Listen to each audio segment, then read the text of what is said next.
This meeting is being transcribed and summarized.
All right, good evening, everyone.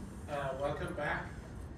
So, we were in the process of learning a second way, right, of estimating the efficient criteria. I mean, it's the same process, but we were gonna use different estimates of the return. And we're gonna continue that today. But before we do, I just want to make sure you understand why we actually need different ways of estimating inputs. Yes, I'm recording the good point. Thank you. So this what you see on the screen is the results of the optimization, right? The mean variance optimization. When we use historical returns, right? So these, remember, were average, right, from the historical data, and these covariances were covariances from the historical data, right? Now, the mean variance process in itself, it's a quantitative and therefore rigorous process, and therefore unforgiving. So let me prove what I'm saying. So you notice, for example, that Exxon, right? The only people who would invest in Exxon are the very risk-averse people who want the smallest amount of risk, and then absolutely no one will invest in Exxon. This is not random.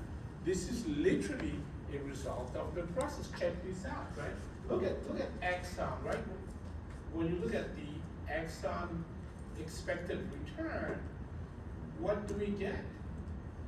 Well, it's like the second lowest, right? 0.17%, right?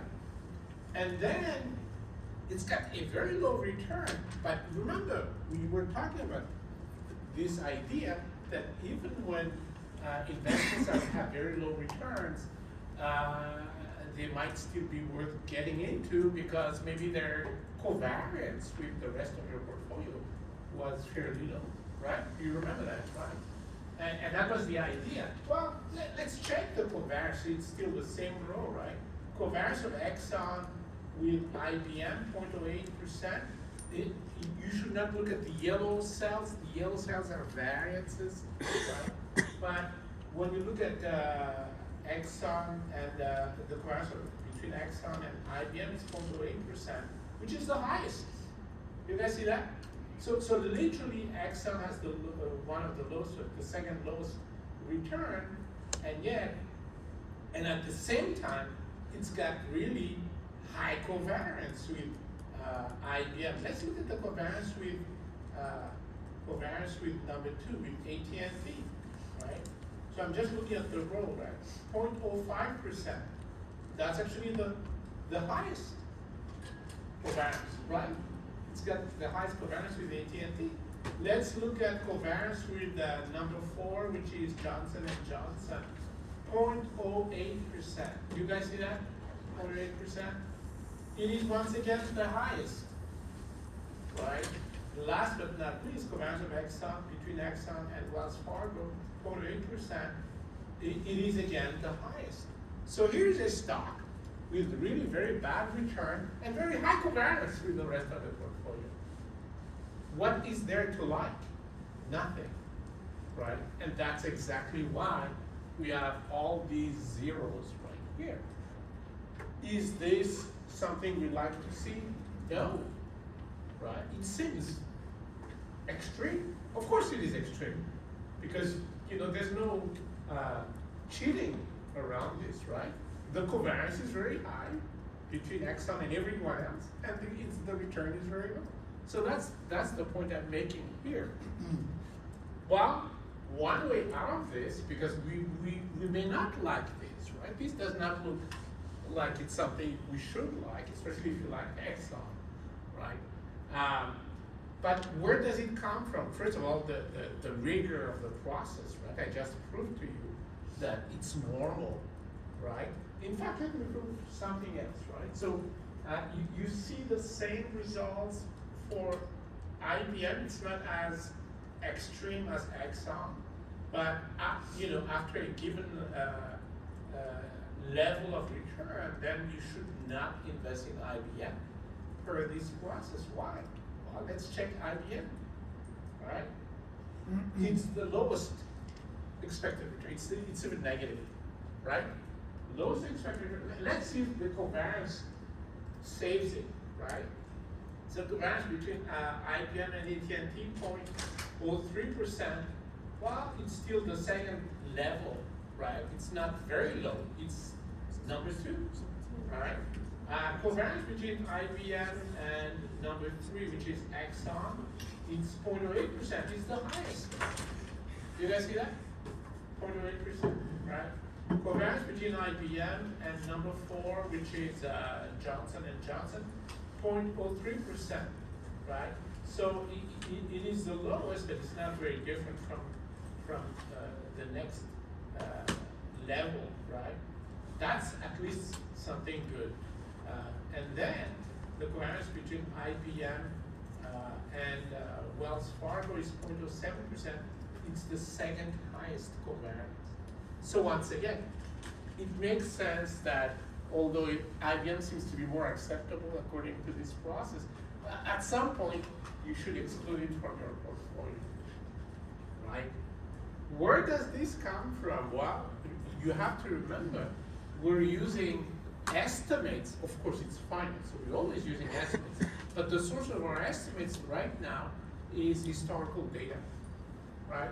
So literally, the return is the average historical return. The covariances come from the historical data, right? And so maybe if we change that, we find additional sources, then we're not going to have as many zeros. Or maybe we will, but it's all with other stocks. Do we all understand this? Right? It's going to be very hard, even though the process is technically correct, maybe And this is the key, right? In finance, all we make all day long is assumptions. Maybe the assumptions that historical, whatever happened in the past will continue to happen in the future. Maybe we should correct that. Maybe it's not 100% correct, right?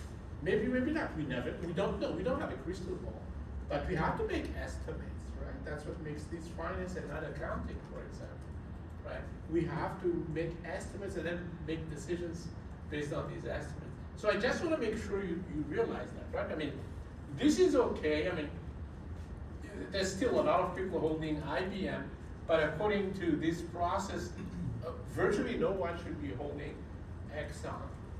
And now we have to question essentially our assumptions about past data being good predictors of future. What's a good amount of time to go back though? Because I've done this at a 5-year period, and I did it with the 1-year period. There's quite a difference in the portfolio construction that it comes up with. So where's the good point? So the point is to have as many estimates as possible and see if there's convergence, right? And in fact, that's what we're going to be looking at.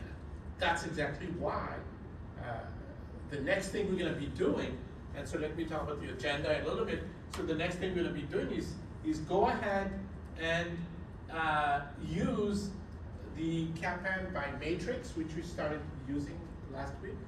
Let's make sure that we all can come up with a new efficient frontier, right? And maybe some of you already come up with it, which would be great, right? And then next on the agenda is, so I'm not sure we're going to be able to start this today, but we're going to find a third, and I know that's a lot, but that's what you need. We're going to find a third way of estimating returns, and this one, the third one, allows us to estimate, come up with new estimates of rates of return and the covariance matrix, right? And that's, of course, what that's the what is it called? The Black Litterman process that I've mentioned to you before.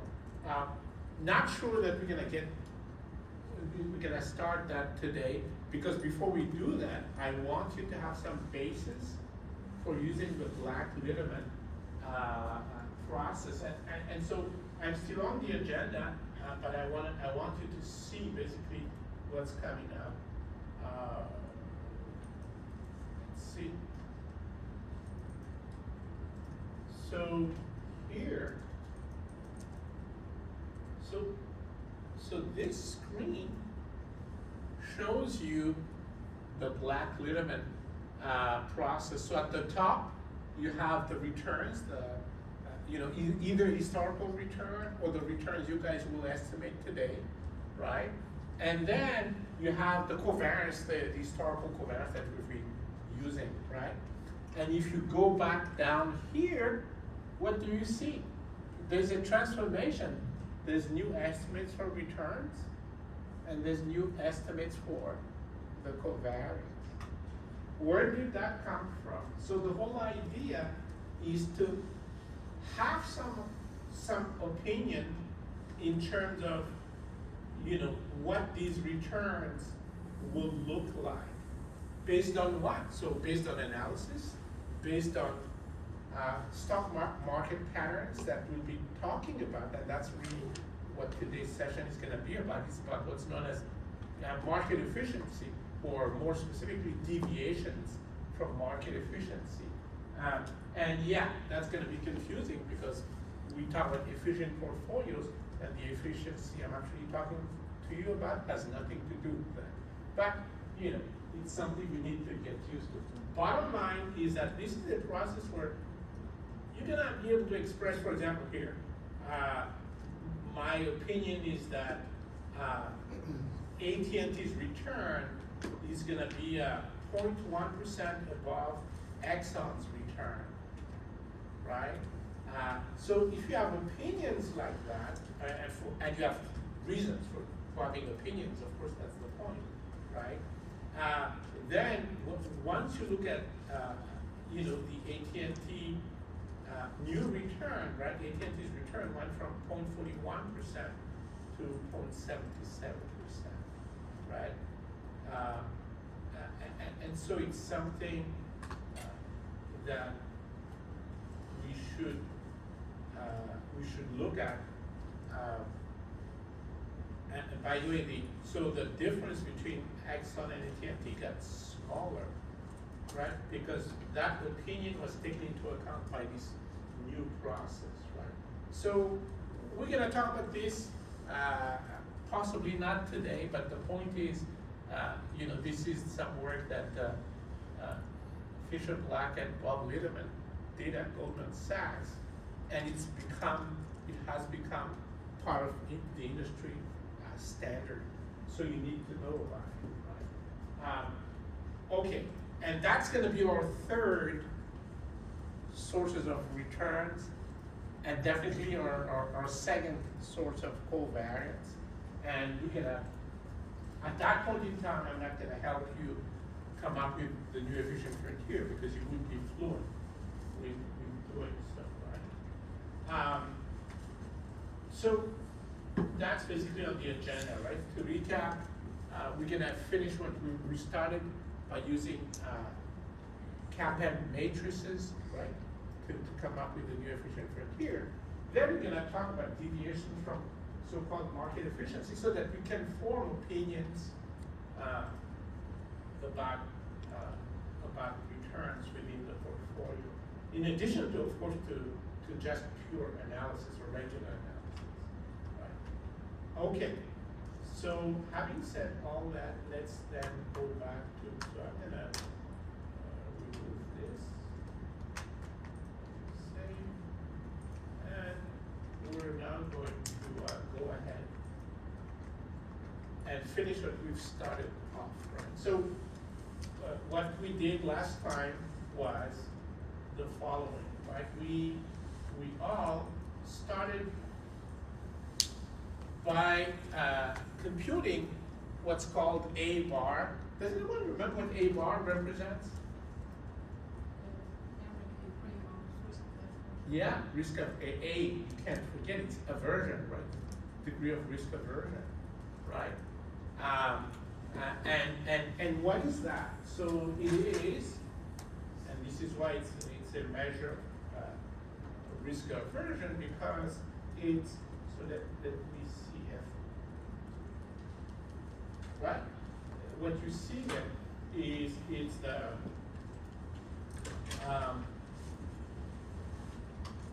maybe I should freeze it. So what you see is it's, so A bar is basically the average reward in the market, right? So the average difference between the market return and the risk-free rate, right? Divided by S55, which is simply the variance of the market itself, right? So let me go there actually, right? It is the variance of the market. So it's the penalty, right? So that's what A bar is, right? And the more risk averse the market is, the bigger A bar is, right? So that's what we've done so far. And why is that important? It's important because when we go and look at the new estimates that we need, right? A bar, so the formula, the matrix formula for the CAPM is the risk-free rate. So in this case, we're using 0.01% plus N8, which is A bar, right? So the degree of risk aversion times the product of the covariance matrix and the market weight, right?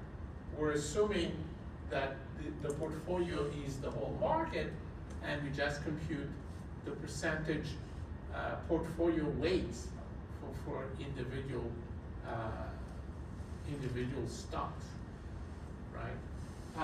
So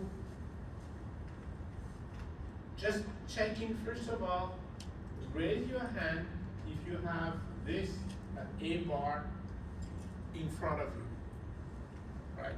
Everyone should have it, right? Because now we're gonna move forward, right? And what we're gonna do is, first of all, go ahead. So I've collected market cap. I forget if I give you, did I give you market cap or not? I did, right? So the next step, I don't know if I gave you that, but you should do it manually anyway. Let's compute the percentage weight based on the market cap, right? So in other words, you sum up the market cap, right, like I'm doing here, correct? We all see that? Sum it up, and then compute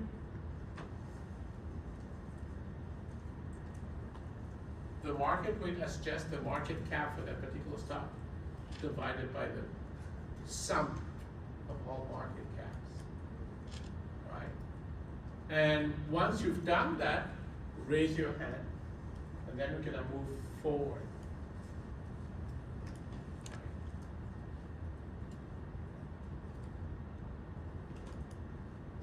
And you need to go ahead and compute these weights. So all I'm doing, all that you should be doing, is compute the sum of the market caps, and then in the next column you compute the weights, which is just the market cap for that particular investment divided by the sum.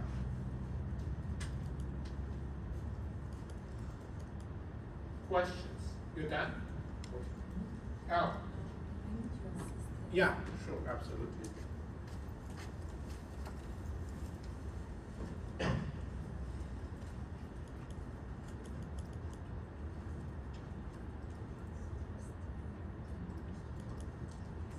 Yeah, this looks good. This is it.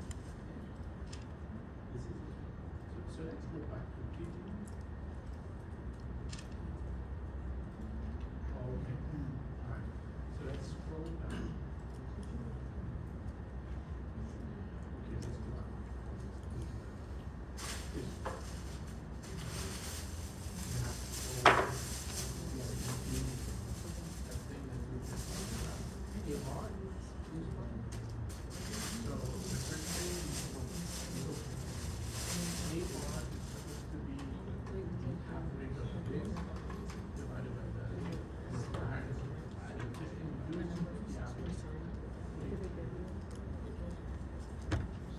Not there.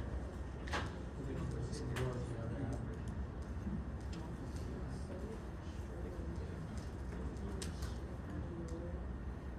think if you actually just click and drag, do that work. But it's okay. Click and drag. There you go.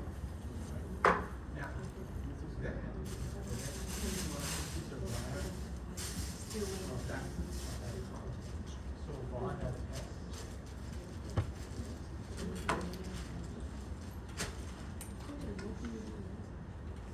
And then you select that whole. No, don't include the alphabet. You just include the return. And then you close the bar.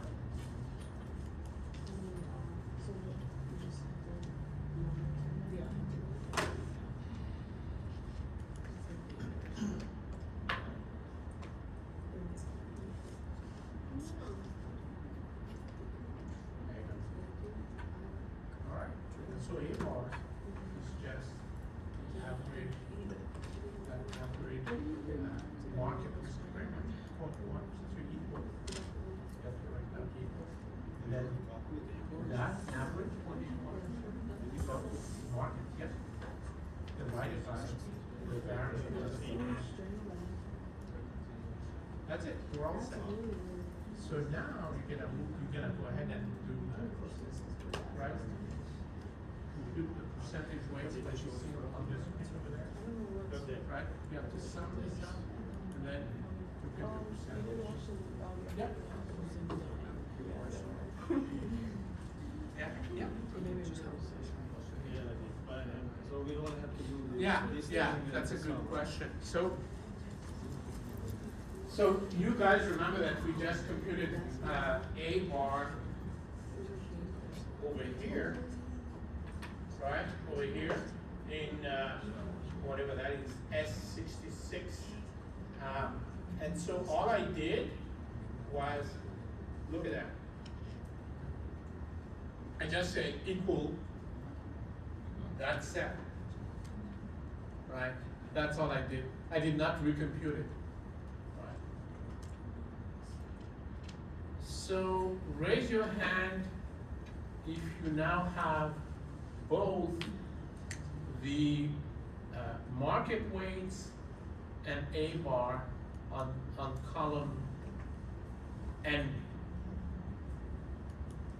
And if you have questions, also let me know, because now is a good time. What was your formula for A bar? Huh? What was your formula for A bar? My formula for A bar was the average market risk premium. You know, there's a difference between market Yeah. market It's on the return and first return divided by the variance of the market return. So it's the average of Q divided by the variance of S column. Yeah, that's exactly right. Right, and this is literally what I have here. Right there. Right. Okay. So once you've computed the market weights, and again, a bar you should not recompute. It's just you copy it, you do what I'm doing here, just equate it to the previous cell, right? Once you're done with this, then we're ready to compute the IER, implied equilibrium returns, they're called. So yes, they're also known as CAPM returns, but everyone in the trade calls them equilibrium returns, right? And so just get used to that name. So the formula for that is right here.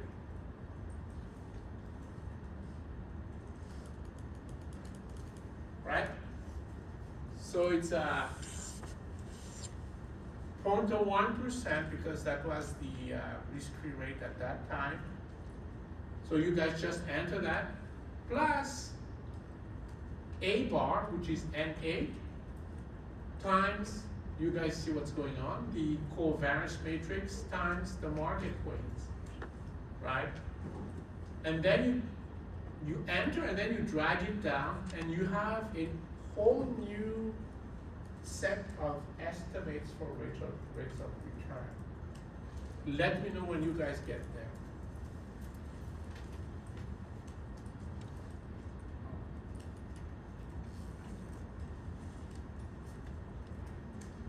Right, so all that the formula says is the return for the matrix return for a set of investments using the CAPM is the risk-free rate plus A bar times covariance times the product of covariance and market weights.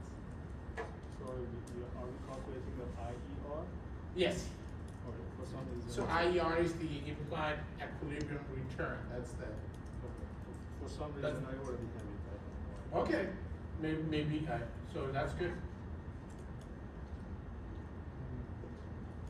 Sometimes the universe works in mysterious ways. So.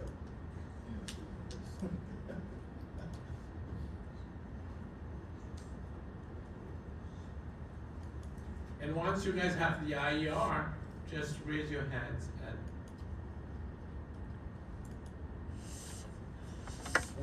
With some more. Okay, everyone has it. So that's good. Well, you know what to do next then, don't you? right? Well, let me spell it out for those of you in doubt. If you have all of the data up here, all of these data, right? Now, you've already used historical returns, these, and historical covariances, right? Well, this time what you're gonna use is these equilibrium returns with the same covariance matrix, and what you're gonna get is this set of efficient portfolios, right? So you start with what? You have to start with the MVP, correct? So you're gonna have to set up solver. What's the difference between setting up solver for this and for that? Anyone? What's the only thing that's really changing? Set the target return to IR. Yeah, absolutely. Basically, the returns, you see this formula for portfolio return, right? You should set it not for the historical return in column E, but for the IER in column D. That's how you compute the new portfolio returns. Because we have new inputs, new estimates of the returns of all these stocks, right?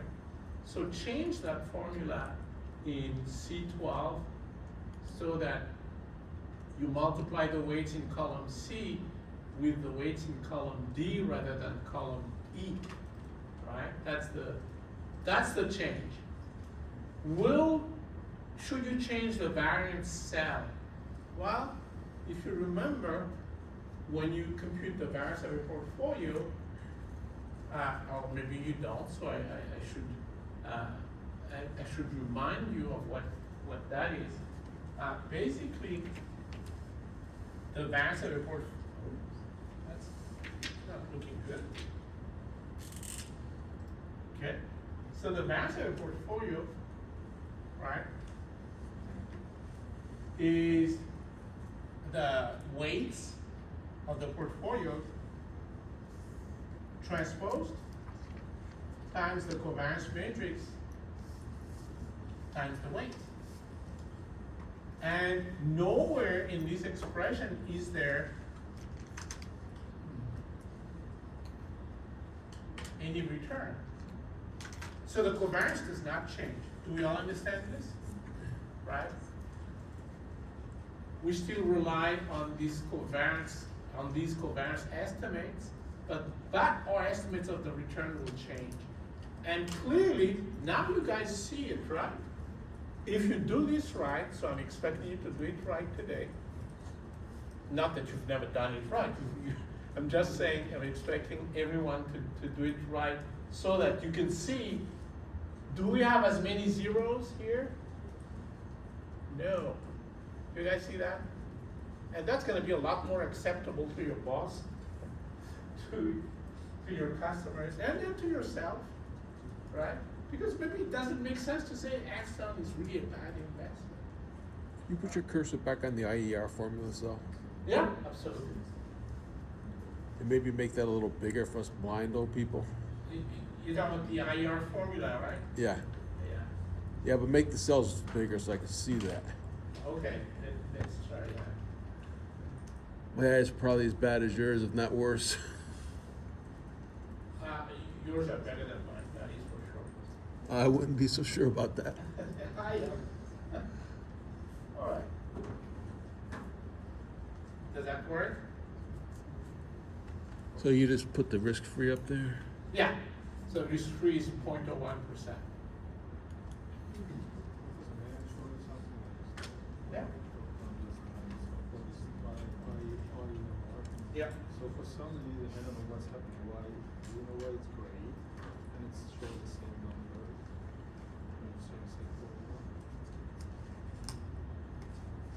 I can't Oh, fucking read that. okay. Damn it. That's a great question.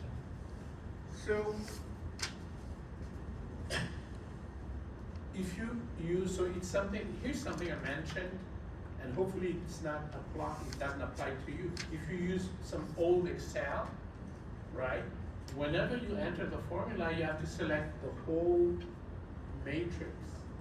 And then, you enter the formula and then Control Shift Enter. And then the formula will be surrounded by brackets, right? If you use reasonably decent Excel, like the one I'm using here, you just enter the formula in the first cell, and then you drag it. Or you don't even have to drag. Well, I think you do drag it, right? But Excel then recognizes this is a matrix. So you have no business changing the other cells, only the first one. Okay. That's the idea. So the other cells will be grayed out, right? Only the first one will be active. Yeah?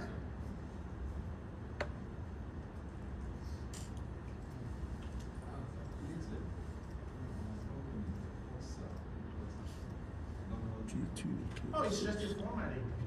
So, yeah, that's fine. Go ahead, but go back to that and right-click Format Cells. No. You want to format it. N2, N6. You do not want to change the formula. You just want to change the appearance. Exactly. Because you see, I can't see the value, the figure for this one. I can see the God damn it. Yeah, can you right-click on the first one? Right-click, yeah, and then Format Cells. Right hit down there. There you go. And then you go number. And then you go percentage. And a decimal, make it 2 instead of 14. Go ahead and click OK. There you go. Right? It's a formatting thing. Right? Yeah.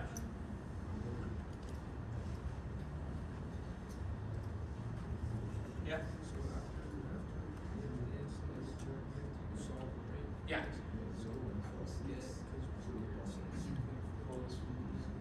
Yeah. So, yeah, right. So let's remember, that's the whole point of practicing, because we need really to be fluent with coming up with these good portfolios. How do we do that? So remember, right, the concept is we first start with what? Looking for the MVP, right? So what does that mean? We use solver for sure, right? And we still want to minimize C13, which is the variance of the portfolio. Nothing wrong with it, right? By changing the weights, which are C2, C6, nothing wrong with that, right? Do we want the weight to sum up to 1? G2, K6. C8 equals 1? Yeah. Do we want the weight to be positive, non-negative? Yeah. But when we look for the MVP, do we have to have a target return? That's the one thing that you need to remove, right? To get started, right? You need to remove that particular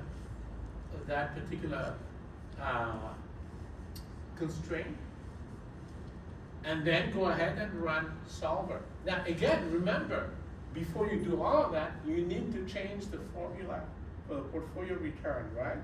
So that you now use the new return estimates. Let me go back there, making sure we are on the same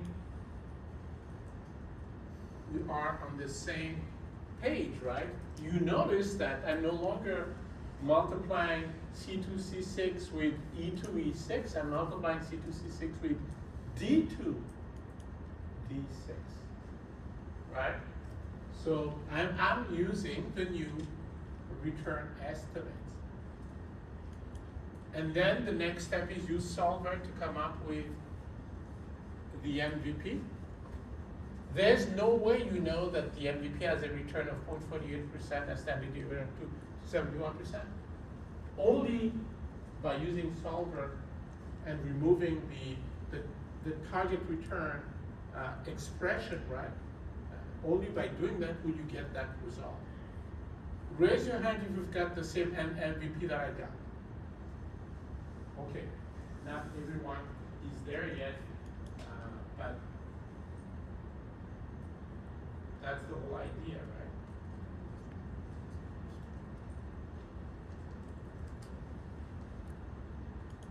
By the way, if you notice something, I don't know if you guys noticed this on this result, the MVP. So obviously the return of the MVP is going to be different. The standard deviation is the same. Why? Because there's no return in the standard deviation calculation. And what happens to the weights? Anyone? Can you tell me what?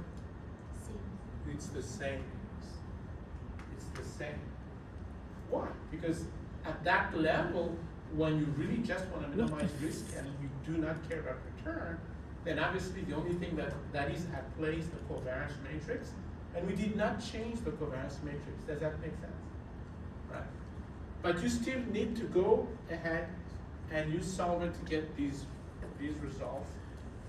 And then let me know when you guys have it. Why is this saying spill? Why the weights are the same? Because we're just minimizing variance and we don't care about return. So the new returns are totally irrelevant, right? We just minimize that. Look at that. There is no return at all here, right? Find the weights that minimize this expression. That's the problem. It's going to be the same because it's the same numbers, right? So the weights are going to be the same. Of course, because the returns are different, the portfolio return is going to be different, but the standard deviation is going to be the same. Right?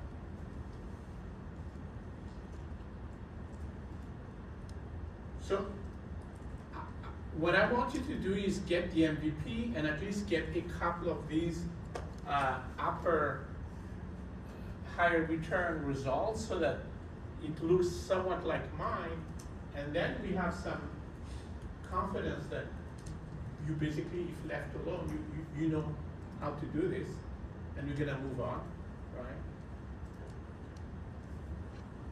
For right now, raise your hand if you have this MVP. Okay, not yet. So let's try again. So MVP under the optimized weights. Huh? Under the optimized weights column you're talking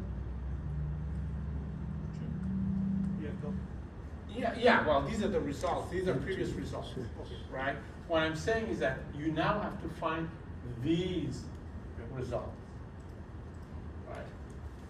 Yeah. Actually, I have a question. Yeah. Are we are shooting like 0.2 we don't shoot like follow like the same like time average like return, which is like 0.2 percentage for. Yeah, you can use a different one if you feel like it, absolutely, because it's supposed to be like your forecast of RF.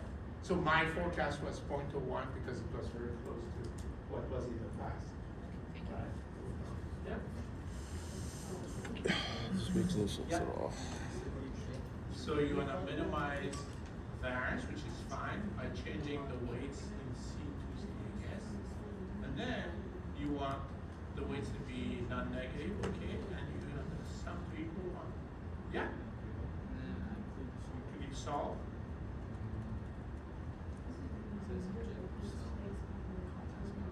Okay, because maybe, okay, so let's take care of that. Let's close it. Because maybe your variance, if you go to the variance, there's no formula. Yeah, it has to, so. Please make sure that the variance cell has the variance formula in it, right? Not just the value, right? Why? Because that is the function that we're minimizing, right? And the weights are supposed to be unknown. So it's gonna work only if you have the formula in that cell, right?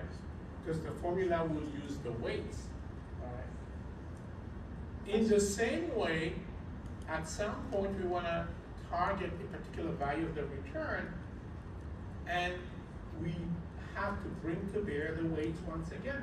So the portfolio return cell should also have the formula, right? So both cells have to have the formula. And by the way, since we're at it, you know that we need the standard deviation so that we can communicate with folks. And we need to have that formula as well, right? So we need to retype the column of return. You mean for this? Yeah. So I got that. once you have, that's a great question, once you have the MVP, right? Then we're gonna do exactly what we did here, which is what? You have the MVP, that's the lowest return you should be targeting, and the highest return you should be targeting is what? Well, the highest return is what? 0.67% by Exxon of all people, right? So that's gonna be the highest return, 0.67. And so then we have to divide that space equally so that we have so we have increment that will make sense for the target return. Sorry, where does the point 48 comes From from? solver. So basically solvers gave the new weights, This is and fucking then here ridiculous. we have 0.48%. I fucking hate Excel.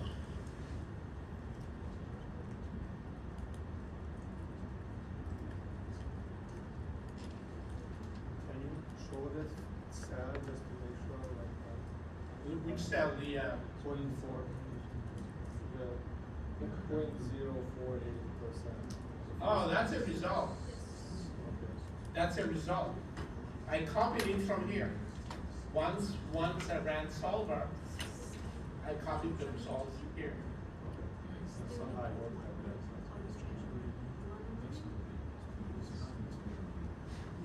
You tried the MVP, you don't have the same result. I'm not sure I tried. So what should I do? What I should Remove, so the whole idea is this solver as it is, it's the correct setting. Except for one thing, which is the first one. C12 portfolio return should equal some value. Yes. For the MVP, we do not want that. Okay, so it should be. You have to remove that, So the first constraint. the should first be- constraint, right?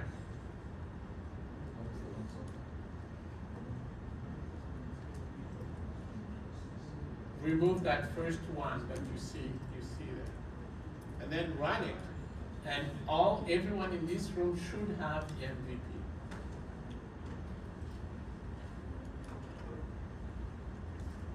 So who has the MVP so far? Okay, so that's better. Basically, we went from 0 to half the room. That's better. We still need to wait for the other half, because we need to all be able to do this, right? Professor, it is natural or return Yeah, that's a great question. I'm gonna talk about that. Let's focus on this first. Let's not be distracted by unimportant things. And is it okay if mine is a little slightly different than yours? Yes. Yeah, we experienced this last time. So the question is it okay if my result, like the return or the weights, are slightly different from yours? We experienced that last week. I don't know if you guys remember. And the idea is that the optimization is not like a deterministic kind of optimization, right? Yep. Yeah. Did you get the MVP? Sorry, yeah, did you get the MVP first? I tried to do it first, I think that's when I was I have the 667 thing before. So, yeah, hold on, hold on. What's in, okay, you have, let's check the formulas inside, first of all. I just wanna check. So this is C2, D6, okay, that's good. What about the variance? Okay, that's not changing, that's good. A standard deviation. All right, so, okay, you know what? Start with 20% each. Or I can just put it No, start with 20%, it's even better. No, the weights, like you start randomly at 20% each.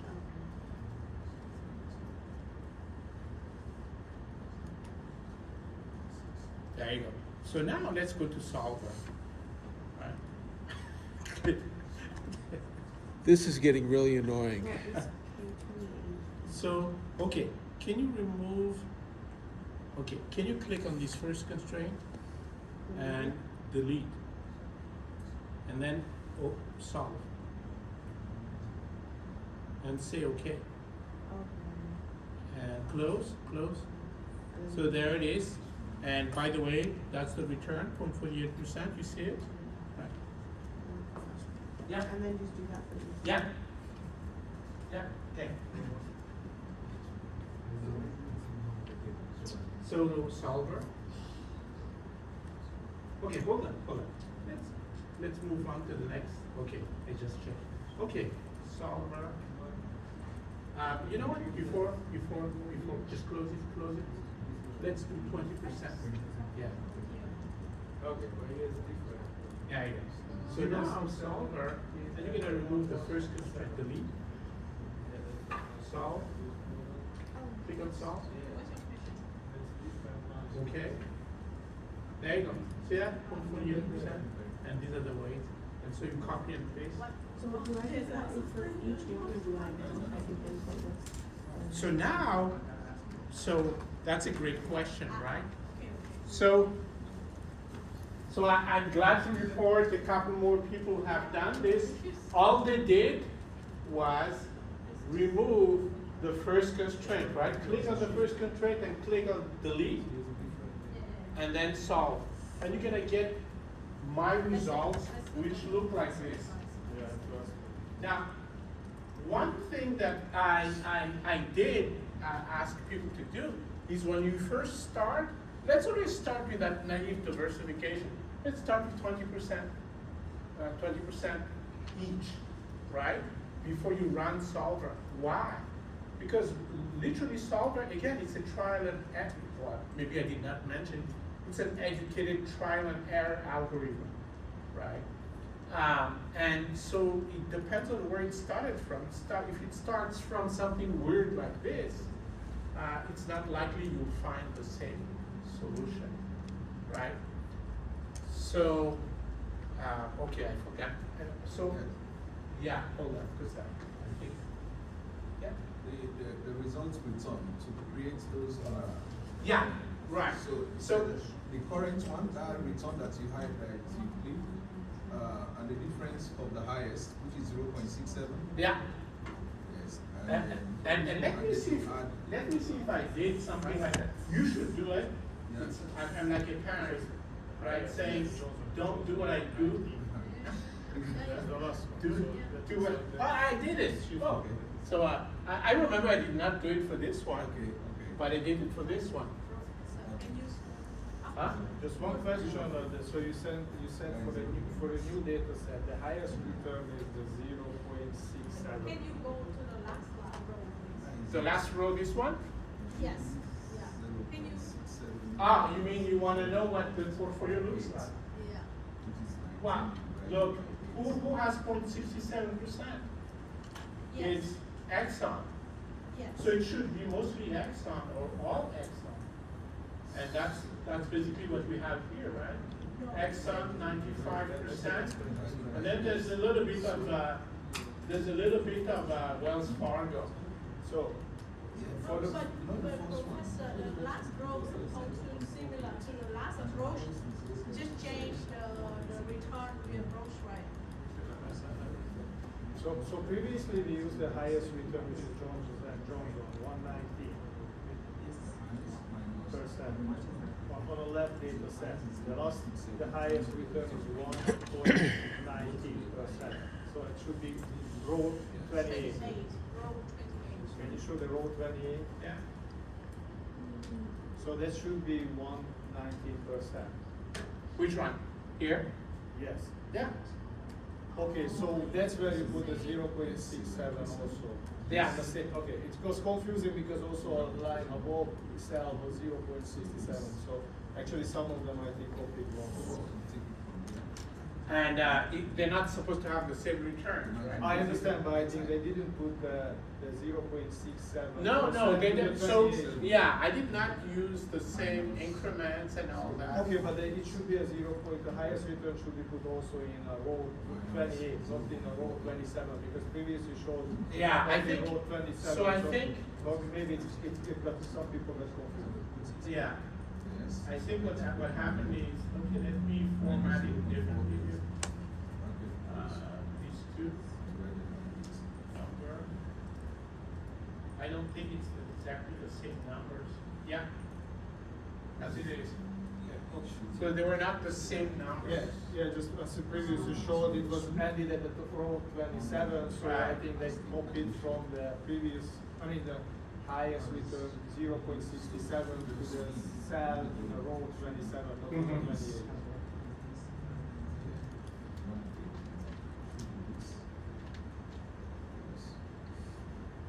And how did you show, can you show the second one, how did you do the distribution between the range? 0.7.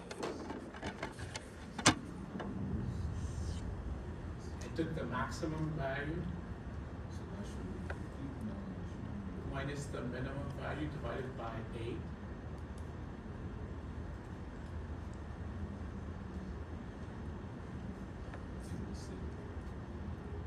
So what I'm gonna ask you guys to, so okay, by a show of hands, who has the MVP? Okay. Right, we should all have the MVP. Let me.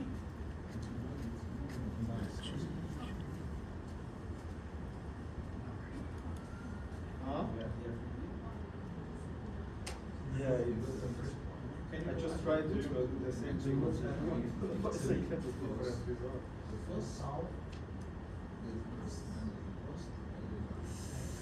Okay. There it is. These are the weights. This is the new return, and this is the variance, the standard deviation. The standard deviation is the same because nothing changed there. So this is it. You got it. You just copy and paste.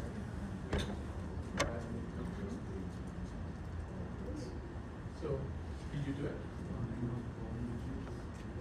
Yeah. So let's do it as well. Can you go to software?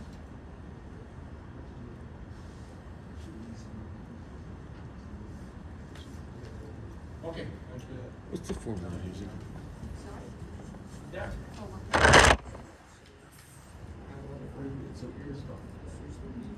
Yeah. Yeah. Yeah. Okay. Yeah. Yeah. This is all correct. And if you click on solve, you say okay.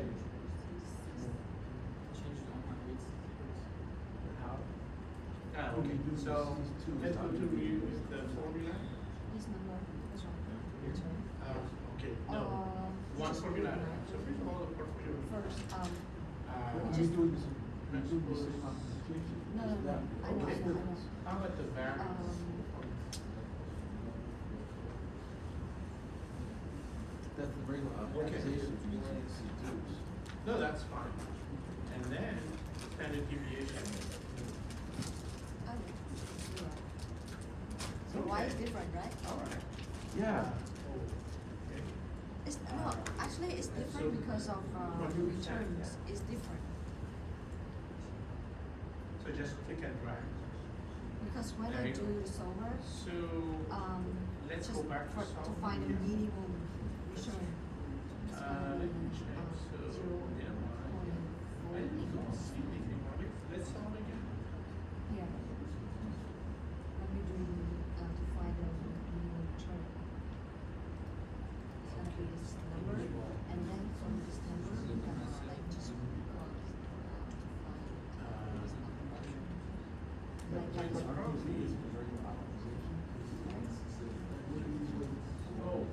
from the stopper. So let's go back to the regular. It's make and string variable. It's non-negative. Is that something I did? Where do you? Yes. I know how to do this with the regular. But what? Right. Let's. So I'm gonna flip through the How was that? parameters. Just check Oh, check from yours. here. Excuse me.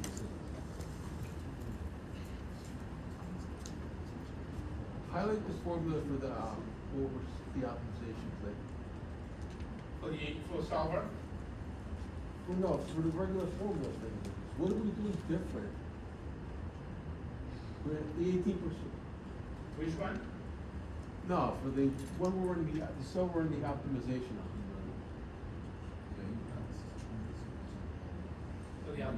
So this is the optimization. So we're not changing the C's weights for the changing the variables? No, I don't see. No, what- it's the same. No. I don't it's see. the I don't see what's different in this versus the other one. That's what the screwed only me up. thing that's different. Why is this different than? It's this one. Yeah. This formula. That's the only thing that's different. That's the only thing that's different because we're now multiplying the weights, the resulting weights with the new returns. That's the only thing that's different. Okay. Everything else is exactly the same. That's what I didn't get. Right. It's not documented anywhere. Right.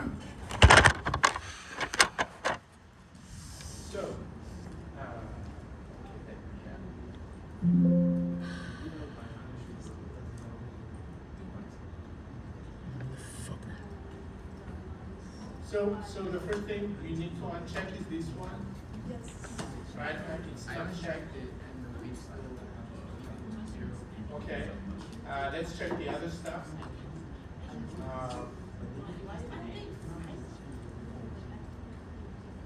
So all methods look like that.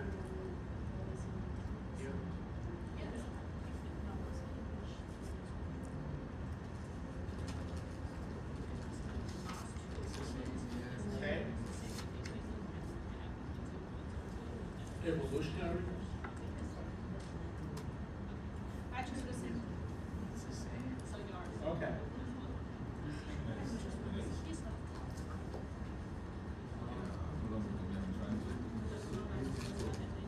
In fact, let me try actually. So I'm gonna put that 20% everywhere. Alright. Why is it divided by 9? Then solver. I'm gonna remove, I'm gonna delete this. I'm gonna click on solve. And Yeah. I figured out this time that we didn't understand why, but now I understand. Thank you. By the way, so, Professor, so, yeah, my suggestion, I agree right with you here. So my suggestion, you know what? Let's try a totally different,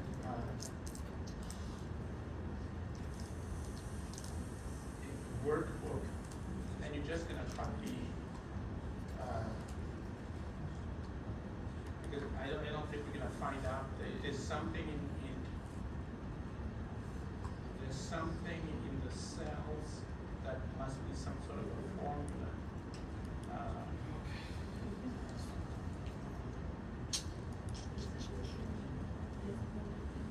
So what should we do after that? That's it? That's where we are now? What should we do?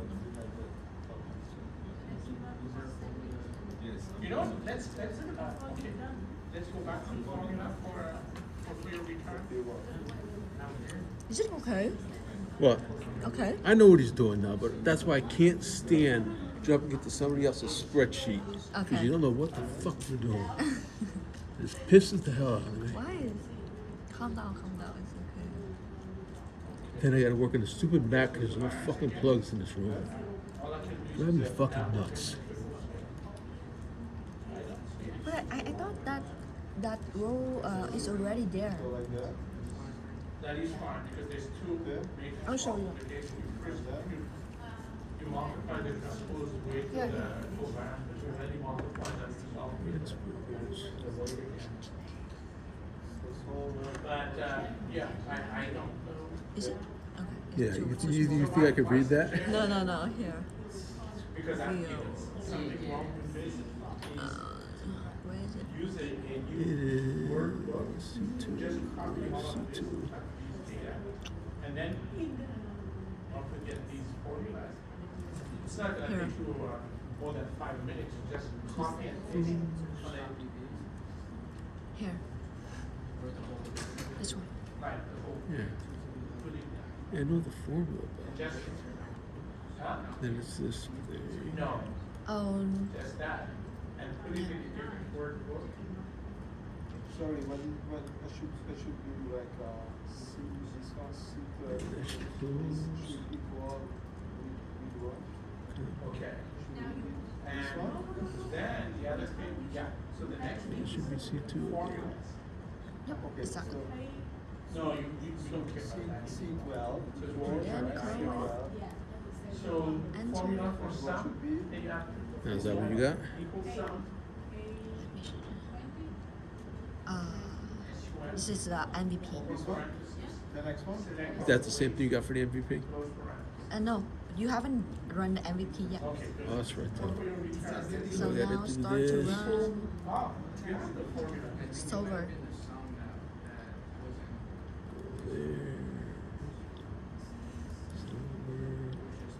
That Oh, stays, those stay, this has gotta go yeah, away. that's it. Yeah. That's it. Go away. Yeah. Delete it. So Should be okay. Minimum Yeah. okay. distribution. Yes, exactly. Yeah, I think 9 is probably better, because Uh-huh. nine, And then nine, you put it there nine- manually. That's my. I hate that part.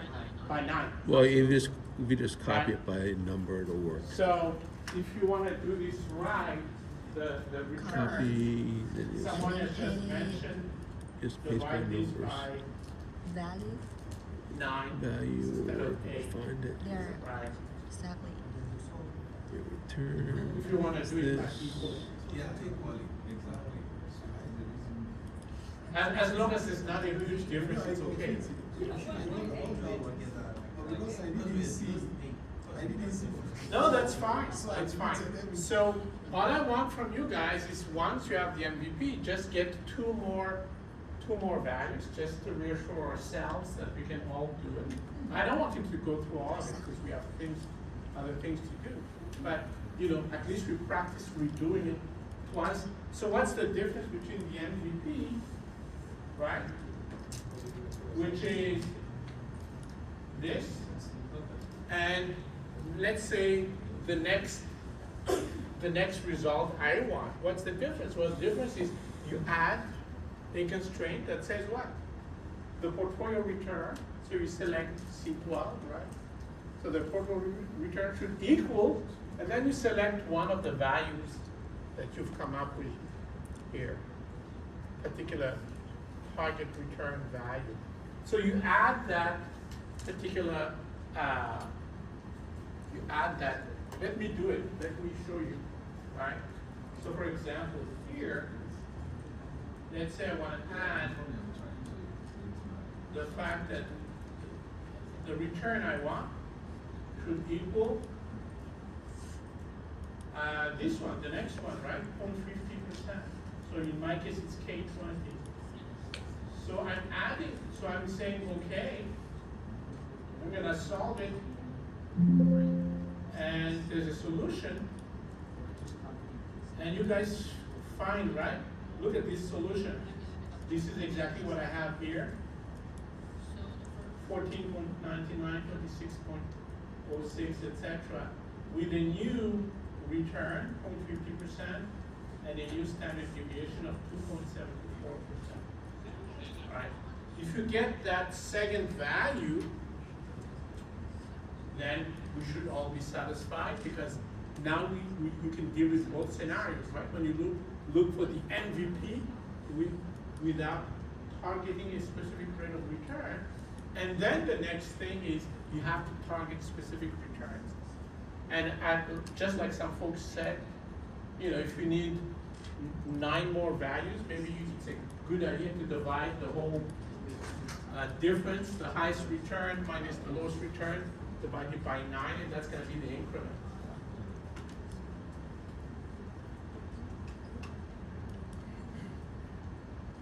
So let me know when you get your second value, right? And if you get your second value, you can start your break. That's the reward. And if you don't have this second value, we're still working on it. So the second value is the value where you target a specific return, let's say 0.5%. The first value is the MVP. You remove that constraint that says, I want to target a particular return value. You don't when you look for the MVP.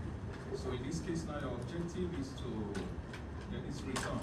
So right, look at this. Look at my objective. It's the same objective as in minimizing variance. The only thing that's changed is I added that top constraint C12 for your return equals K20, which happens to be 0.5%. That's what I've changed. Right? I got my MVP by removing that first constraint, C12 equals K20. I removed it, and I got these results for the MVP. And then I added that constraint, and I get the second. Right? So raise your hand if you have the second result. Right? Okay. So if you need help, now is a good time to raise your hand to let me know that I can help you get it. Yeah.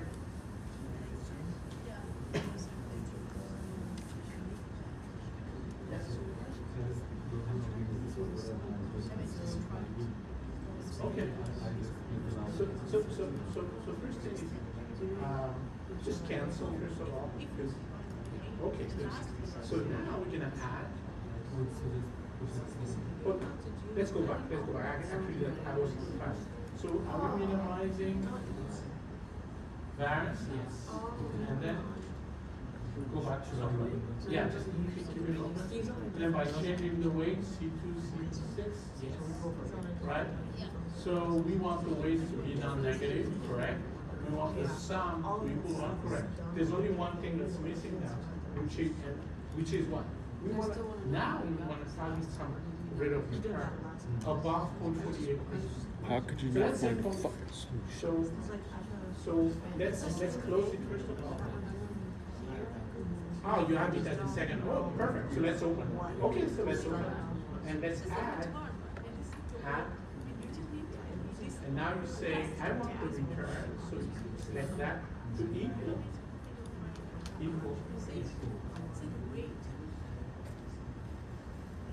And then here, select that. And then, okay. Solve. And then say, okay. See that? Yeah. Right? New return, new standard deviation, new way. Yeah. For all of you. So that's what I'm going to show you. So it's Yeah. Did it work? Yeah, so the weights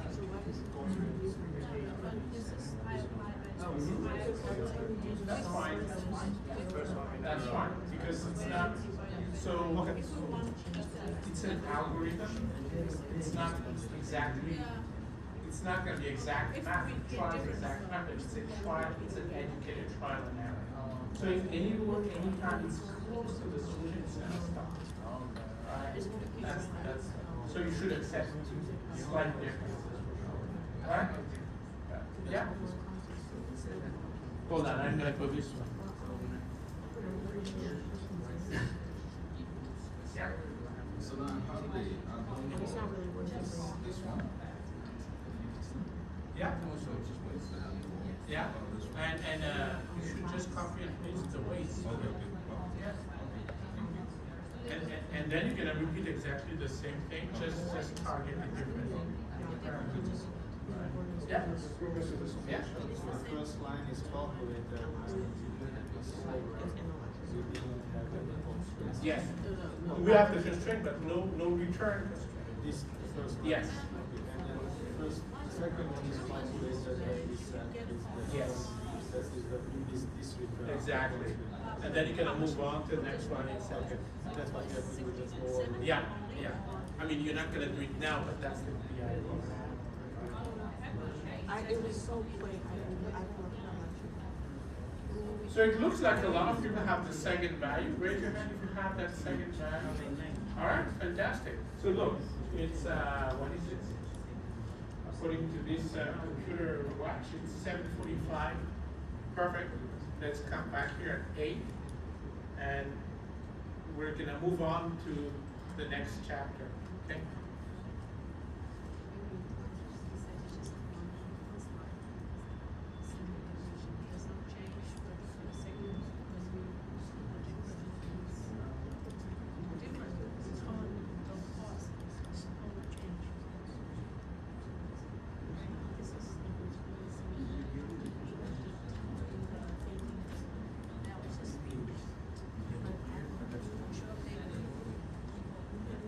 Was the standard deviation, what you use?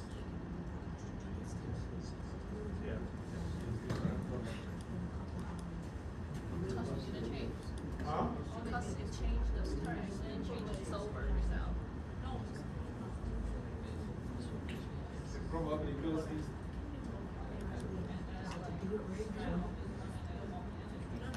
We have to download the stuff and stop track. I'll do on desktop, I won't do it on iPad. I'll do on client stuff, I'm so sorry.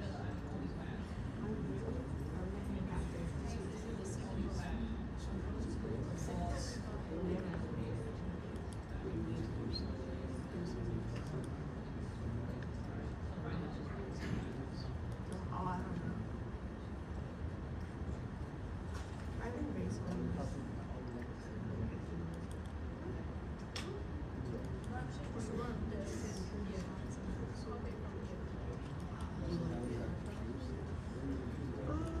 Yeah, I mean, it's all really the same stuff.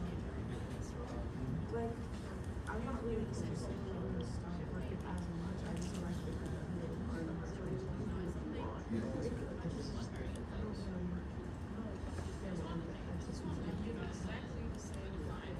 January 1st, December. Like, if I just sit down and do this.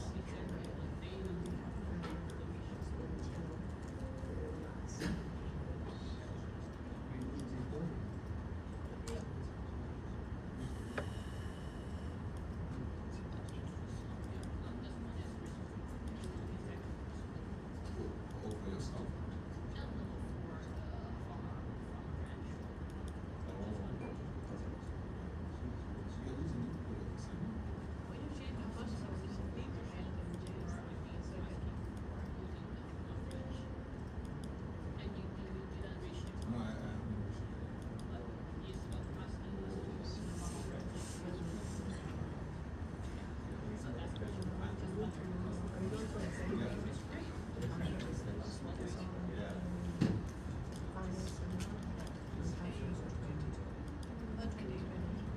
It's for 2 hours, it's like, from 3 to 5.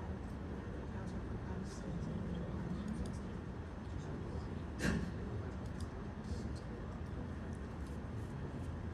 Oh, for the baby.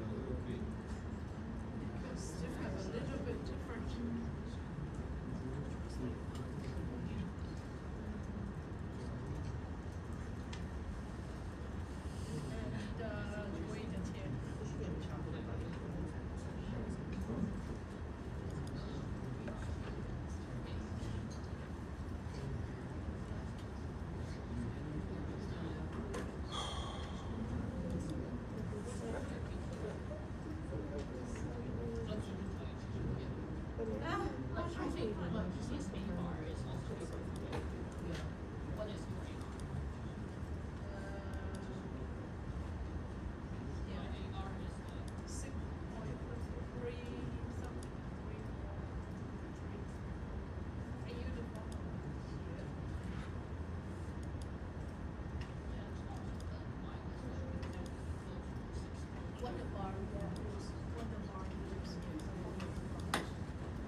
So you would do something like this, like, you know, if I know, if you know what the maximum and the minimum are, then it's whatever the previous value is, times the difference between the minimum and the maximum, divided by the number of steps, so it should be not a mistake there. Right, see what I'm doing? So it's the previous one, plus, so the next target is the previous return, plus the difference between the biggest and the smallest return. So it's divided by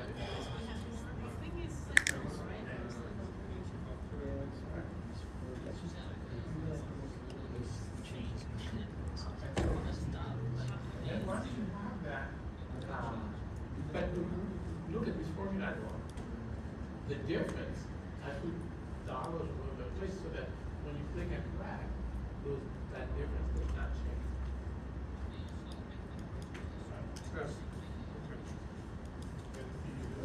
That's what we have to finish.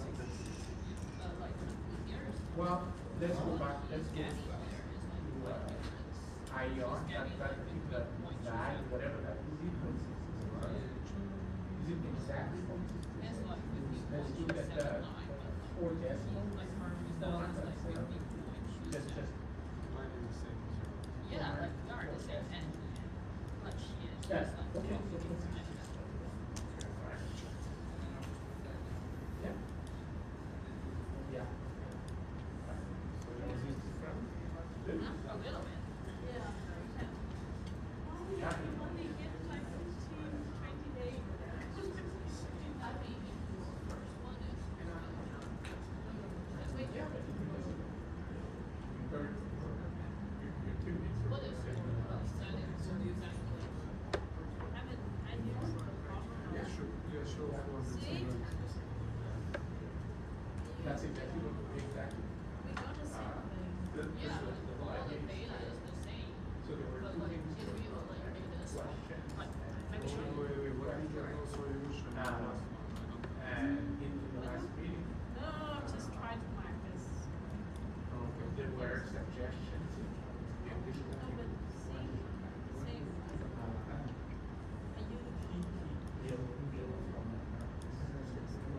see, same. And then the questions.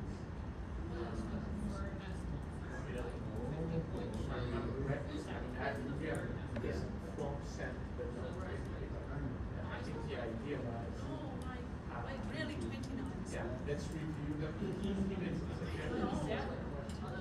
Because we want to get what they want, right? In addition to our own education.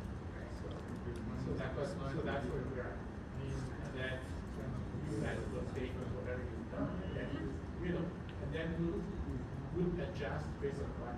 It's not going on. That's it. Everybody's So- the same thing is from mine. Yes. So we got the same thing. Yeah, because like Yeah. originally Where statement is we get there to somewhere that is unacceptable at the end of the semester, that otherwise, sometimes it goes on for everybody. I didn't follow the. Yeah. We could go on and go back. And in the past, we have no idea. I have no idea, you have no idea. No problem. Yeah. Yeah. Exactly the same. Okay, no problem. And then click and drag. No.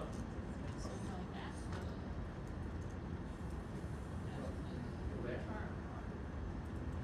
It's the same.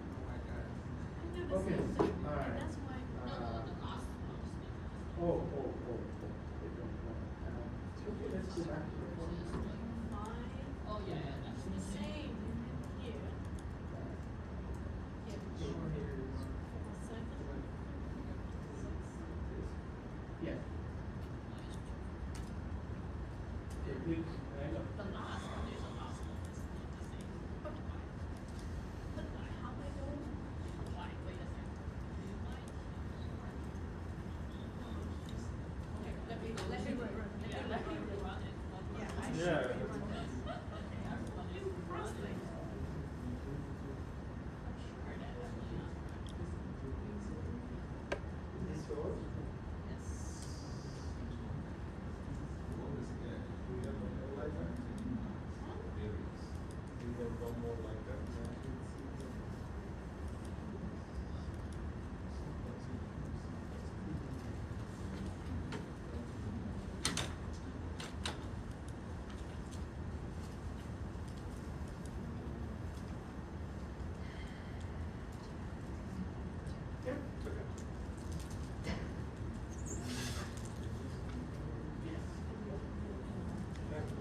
Yeah, because it's these,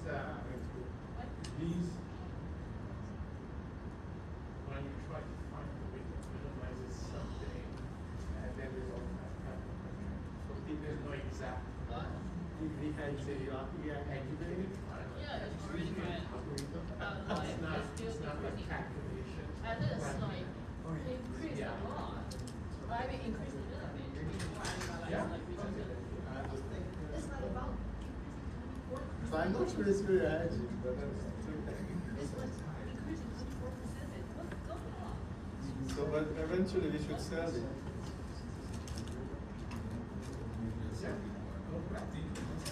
That's my number is just read the last bit in this paper. Okay. That's the only, Just be rerun it.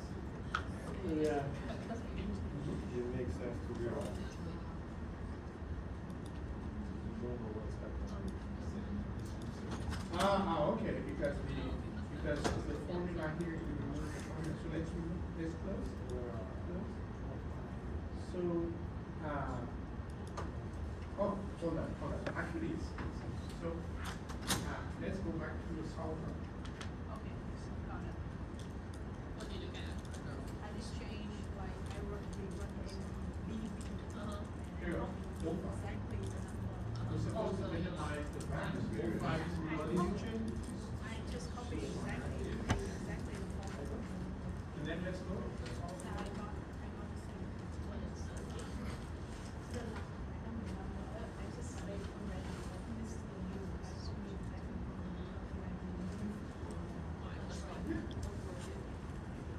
Let's check. Yeah,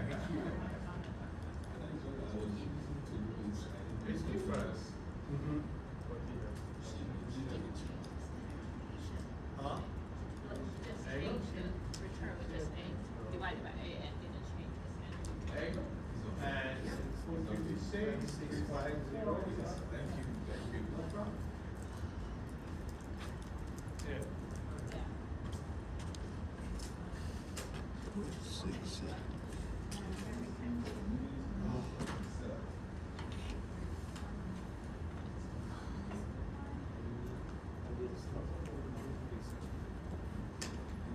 Hey.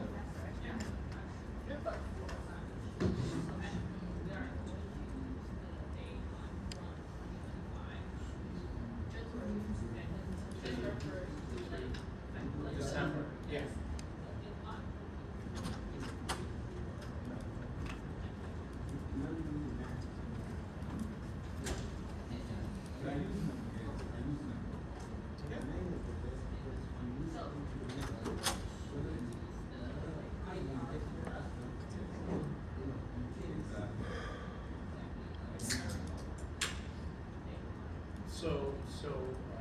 So actually, in assignment two, I asked you to code it, right? So that you have literally two additions.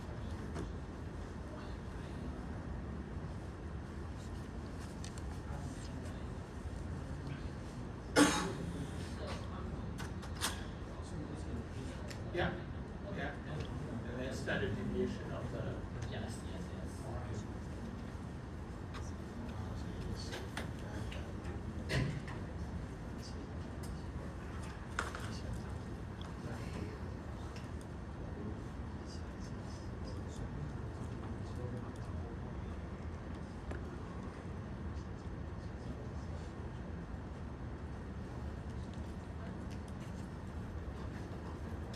Yeah.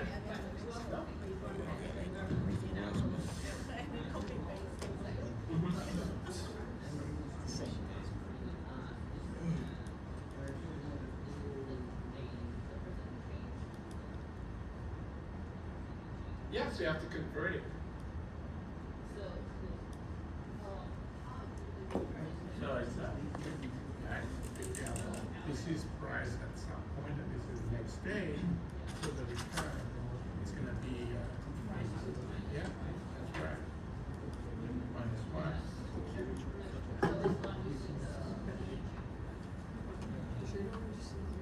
You mean that Excel?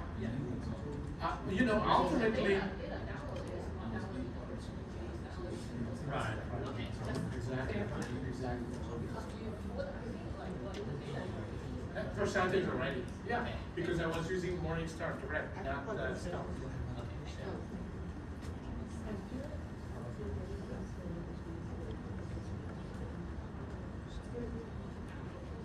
All right, so I see some of you stayed around during the break. So let me see by show of hands, who's got a second estimate with perfect, right? So that's what I needed to see. Now we're gonna move on to something else. And this something else is just a precursor to a third way of coming up with inputs to the mid-variance optimization. Why do we need a third? Well, because you need to be aware of the most popular methods, and these are the three most popular methods. They're just the regular historical inputs, right? Then you have the CAPM inputs, and then the last one is gonna be that, what I told you, the Black Litterman inputs, right? Based on your views as portfolio manager, your views of the individual returns, right? And let me mention something. This idea of updating whatever the historical numbers or the CAPM numbers are using your views, this is actually the fundamental way that everyone, every professional in finance come up with a prediction, right? They never just use a trend or just use the CAPM or something and then, yeah, that's my prediction. They never do that. They then go ahead and analyze it. I don't know, if you're gonna predict the stock price, you analyze the business and all that, right? And now you can, I don't know, you can increase the future cash flows because you know that you're gonna invest in more stuff, things like that. So bottom line is that you need to supplement these sources, historical or model like the CAPM, supplement it with your own analysis or someone else's analysis for that matter, but some analysis, right? That will make you feel like, okay, maybe these numbers are not right, maybe I'm gonna change it a little bit up or down, etc., etc. And that's really the topic of my next and probably our last topic of the day is, what are some of the bases for us to form opinions on these estimates, right? Maybe they're too high, too low, or there should be more difference between a pair of them or something like that. Well, number one, like I said, is analysis of the individual components, right? But there's something else. So let me mention that.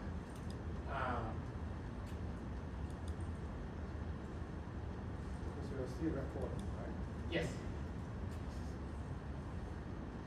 In fact, let me just make sure. No, I'm still recording. I just want to make sure. Let me stop sharing so I can see something. Yeah. Still says being transcribed. Okay. It's summarized in the report. Reporting is in progress. I have had to report. So let's go back to sharing.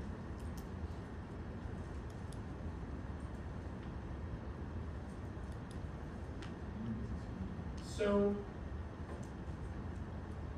here is one more basis for you to be able to form opinions and views on estimates that you got through models and historical data, like what we just done, right? Like I said, you can, of course, look at the analysis of individual investments within your portfolio. You should do that for sure, right? But here's one more source. So we so far talked about efficient portfolios. That's really what we were looking for, right? We were looking for efficient portfolios which means that basically every one of the portfolios we found for a given return, it's got the smallest standard deviation of these returns, right? That's the idea, right? That's what you've been looking for. What is the safest for that target return, right? That's what we've been doing so far. Right, you know, what I'm going to talk about uses also this term of efficiency. But this efficiency has nothing to do with smallest risk for a given return. This efficiency, and this happens a lot in finance and many other fields, right? Finance is a very, it's not a homogeneous field where everyone is happy together and use the same terms. Not at all, right? Depending on, for example, I think we talked about this, maybe I didn't emphasize it. When we say short in the stock market, it means we borrow the stock and we sell. But when we say short an option, you just sell it. That's it. We're not borrowing anything. We just sell it, right? So that's an example of two worlds within the field of finance using the same word to mean totally different things. Well, here's another one. So an efficient market has nothing to do with return and standard deviation. An efficient market is a market, first of all, what market am I talking about? It's the market for any specific instrument. I might be talking about the market for the IBM stock. That market is different from the market for Apple stock, right? The participants will be different. They would hold different levels of these stocks, etc. So each market, each instrument has its own market. And so that's the market I'm talking about. Think of one instrument. And the idea is that a lot of these markets might be efficient in the sense that it reflects, or they reflect, all of the information that's available for that particular investment. So if you look at IBM, right? If I'm saying that the IBM stock market is efficient, what I mean is that all of the information that's available about IBM is already reflected in the price. Why is that important? It's important because it means you can't make money by buying IBM. Okay, glad they do that. Reconnecting. So what do I mean by you cannot make money? Well, basically, when we buy IBM, we think we know something that will make the stock price go up. But if all of the information that's obtainable about IBM is already reflected in the price, then you don't have information that should make you think that it's going to go up. Do we all understand this? That's the idea. So a market is efficient. We cannot make money because the only way a price will go up or down is because of news that absolutely no one in the world knows about. Does that make sense? That's market efficiency. Totally different from portfolio efficiency, right? And yet, of course, it's the same English word, but sadly, it doesn't mean the same thing at all, right? So market efficiency has to do with the fact that that particular market, price in that particular market reflects all of the information that's obtainable. And it's got a number of consequences. Number one, you cannot make money because you cannot predict what's going to happen next, because the only thing that's going to move the price is news that absolutely no one knows anything about right now, right? That's number one. And literally, from a statistical point of view, you would say that this particular stock price, or whatever the instrument we're talking about, it doesn't have to be stock. But this is risk management for equity markets, so we're going to focus on stocks. Bottom line is that the price of this particular stock follows what's known in statistics as a random walk. So a random walk literally is a process over time. Think of a normal distribution, right? Right? Think of, let's assume IBM's return follows a normal distribution. You guys know what that means, right? So the bell-shaped distribution with the average return and some specific standard deviation, right? A random walk means the following.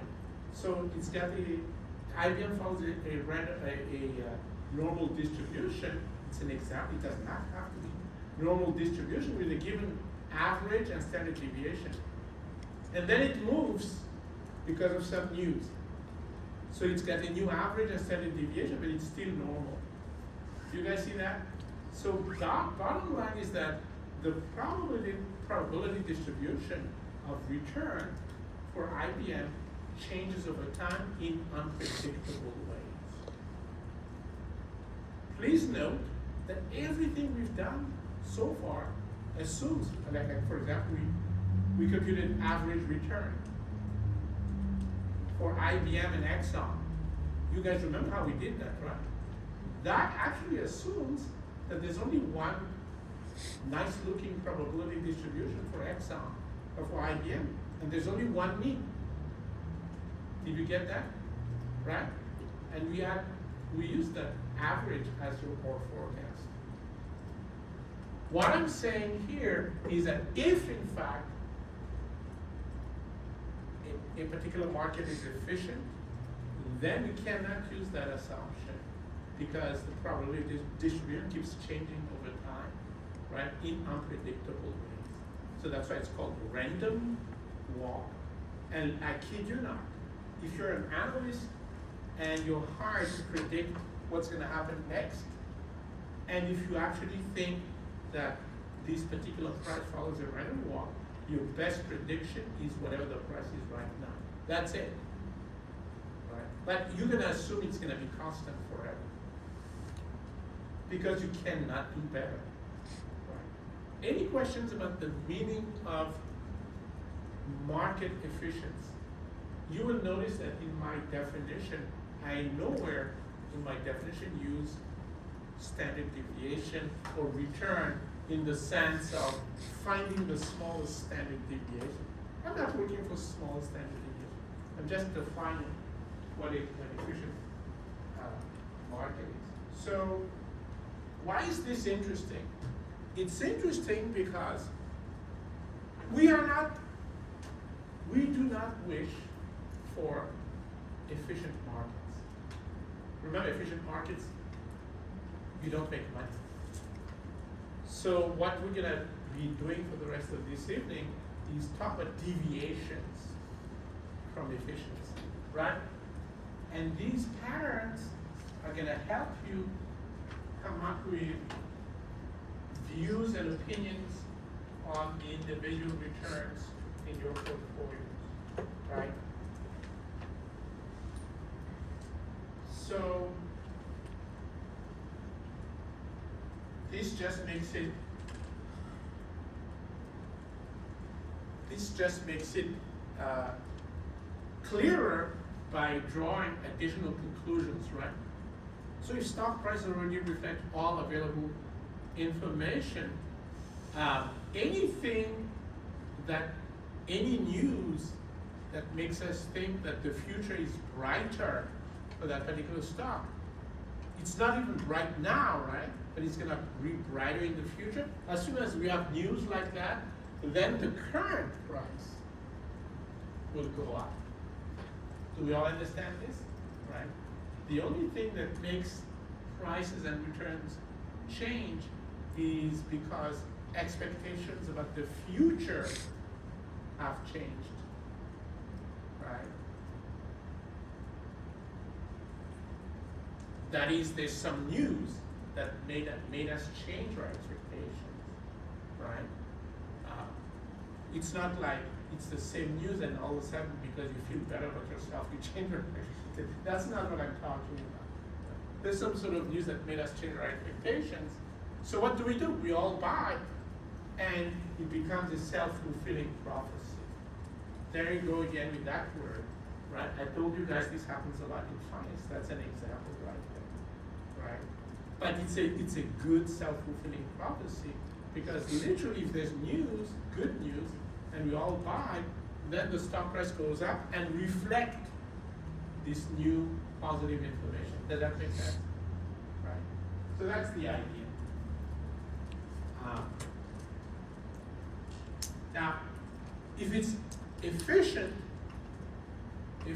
means that by the time we put our order in, the price is already up and it's too late. That's what efficient means. It goes very fast, right? You cannot make money because it just goes up very fast, right? And it goes down, by the way, I'm optimistic, so I'm always talking about good news, but it could be bad news, right? And it could go down. Yeah. Yeah, Professor, is it the same like when we talk about it reflects all available information? Yeah. Say, for example, based on some textbook that I read, you are talking about, say, with the market efficiency, Yeah. you assume no tax. You know, you don't have to assume no taxes. You don't have to. But you can make simplifying assumptions like that. But you don't need that particular assumption to come up with these conclusions. Exactly, because I look at the real world situation Yeah. as if you are trading as a company, literally you are going to be taxed. Yeah. So why do they say for it to hold true, the situation must prevail that there is no tax? So you know, as far as efficiency, you don't have to assume no taxes. But for example, when we talked about the CAPM, you guys remember we assumed no taxes, right? Because that's what makes the formula simpler, right? And by the way, again, you also heard this from me, simpler in finance means more popular. So the CAPM, the simple version, is the number one formula in finance, right? It's true not just for asset management, it's actually the most used formula in corporate finance, right? So that's something that, that's an illustration of what I was saying. Yeah, we don't need to make assumptions about taxes as far as this efficiency is concerned, right? That's a great point. Okay, so for example, on November 5, 2024, look at what happened to the S&P 500. You guys see that, right? It just shot up dramatically. What happened on November? Trump got elected. Yeah, Trump got elected, right? So immediately there was a change in expectations. Oh, Trump is going to do a lot of things for businesses and all that. Went up, right? How about this? Tesla. Right? It's almost a vertical line, like this. Right? Slope is infinity or something. Right? So these are examples of markets acting based on future expectations, because the news is that Trump got elected, but that was news, right? And so this is what we're talking about. Now, we can't make money if the price changes this vertical, because by the time you and I sit in front of our computer and place the order, the price is already up there. So that would be an example of a near efficient market, because price just shoot up or shoots down, right? Based on whatever the news is. By the way, is there such a thing as an efficient one? Huh? Well, that's what we're here to learn and pray for, right? Because we want to make money, right? So let's do that.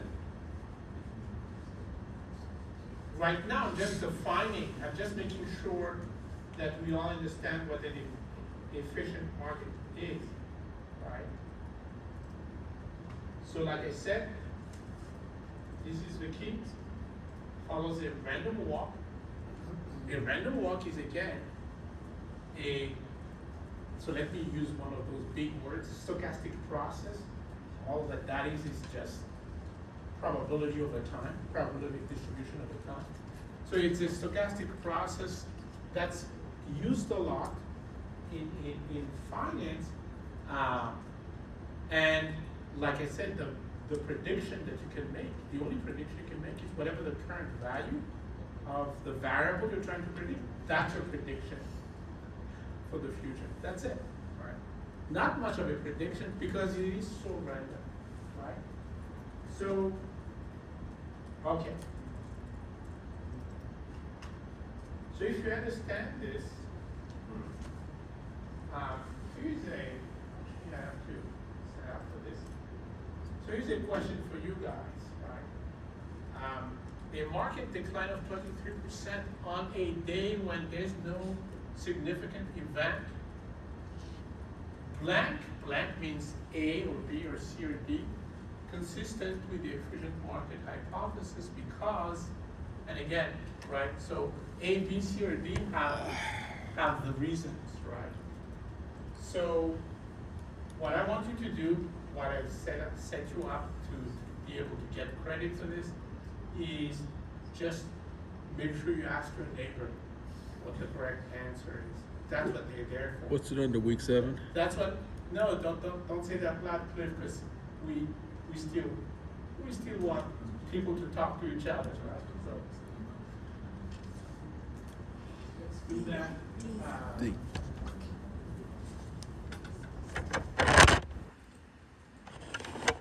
I'm not staying up tonight. Please, fucking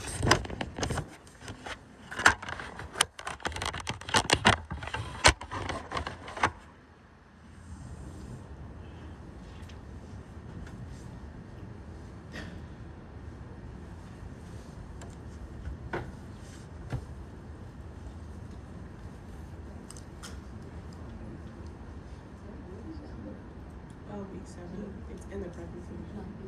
Oh, the submission. So this is now visible to you in the week 7 module, and it's called, of course, quiz 4, right?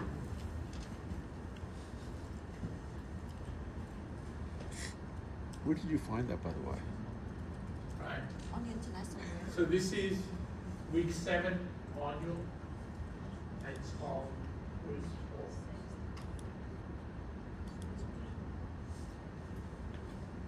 So you're strongly encouraged to talk to your neighbors, right?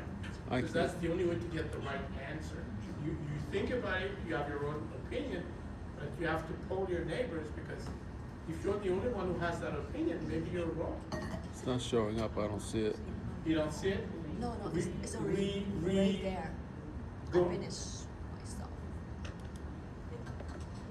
You could refresh your browser, maybe? Yeah, it's there now.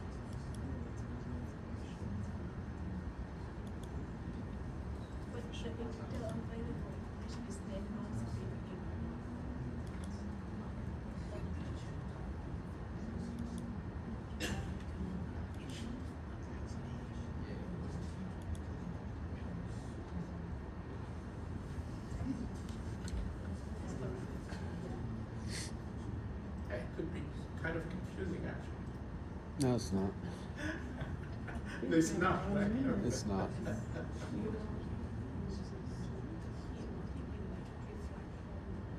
And as usual, once you've recorded your answer on ASCII CT, just raise your hand so I have some sense of where we're at. Okay? So almost everyone. Let's wait for a couple more people and then we'll discuss it. So the idea is to use the definition, right, of an efficient market, right?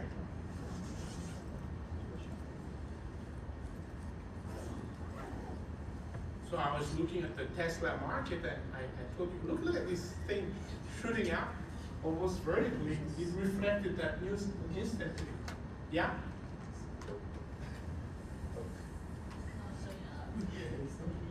It's not? The timer's already signed, I think it's signing. Oh, okay. Let me check that. That's quick for like 30 seconds. 30 seconds.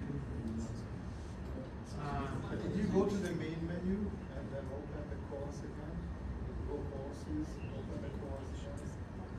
Right there. Yes, go back to the very weak side. But then not just go back to the course. Go to the course. So that's Just like no more dry skin in a couple of months. Sorry? No more dry skin for you in a couple of months when it gets warm. I am a husky. See? Huskies don't like the heat. Ah, With all that fur, they don't like heat. So be able to choose. Yes, so it's styling. my character is a husky, but I am combination of husky Oh, I and see what golden happened. retriever. Have you ever seen a shaved husky? Have you ever seen a husky when they're shaved? You're not supposed to shave them, but Shaved? Shave what? the fur off, Skin. the hair. Okay, the hair, yeah. I saw that. You're not supposed to do that. Twice per year. Yeah, you're not supposed to do that to them, but Okay, so basically I can't edit that card. So if the system closed up on you, just shoot me an email and, shoot me an email now, because I can see the time, and just say A or B or C or D. Say quiz 4, whatever, and shoot me that email now. And when you're done, raise your hand. Right. So either by email or by ASCII CD. Right. Okay, so efficient means for a market means that things, meaning prices, change only because of some what? macro. News. That's it. News. Something that's actually new. Right? And so someone mentioned, so who wants to help us? Because this is too much to read. I'm not going to read all of this. So what's the correct answer? D. D, right? Because a decline of 23% when there's no significant event would not be consistent with the efficient market hypothesis because it was not a clear response to macroeconomic news, right? So in reality, this actually never happened, right? Like 23%? No, but the insider trading means there's news that the insiders are trading on, correct? Right? What about Black Monday in 1987? What about it? There was a lot of Yeah, but things. what triggered it though? So I don't know what triggered it, but we know what precipitated it. It's algorithmic trading, literally. It's just as long as there's momentum anywhere, you can trust computers and Once it started, they couldn't stop it, but what started it? So I don't remember, to be honest with you, I don't remember what started. But once it starts, forget about it. Right? So in real life, there is such a situation, or it cannot be in real life. No, it cannot be. There is always something. When after the facts, you know what's going on. What is it that someone knew that no one else knew? That's basically what it comes down, right? So once we have this clearly in our mind, then we can now talk about deviations. So let's talk about deviations, because this is how you're going to form opinions on the individual returns within your portfolios, right? So this is the picture of the rate of return on the stock of target companies that will be bought by acquirers, by another company, right? So when it's announced, look at what happens to prices and returns. Just shoots up instantly. So it looks like it's fairly efficient, right? Because you can't make money. However, let me point out that some people do make money before it's announced. Right there. Do you all see that? So that is a sign of inefficiency. Because somehow there's leakage, and some people do make money before the announcement itself. Speculation. Well, so the idea, well, the polite story goes like this, because there's a lot of so-called arbitrageurs whose job it is to quote-unquote guess who's gonna be taken over. Well, the polite story is they analyze the business and they see that the stock is way underpriced and yet the business is good. And so they know that this is a candidate to be taken over by some other companies, right? Of course, there's a book, a classic, I think I mentioned it to you many times. Well, let me mention it once again, Den of Thieves, that illustrates actually how this can happen, right? Den of Thieves, right?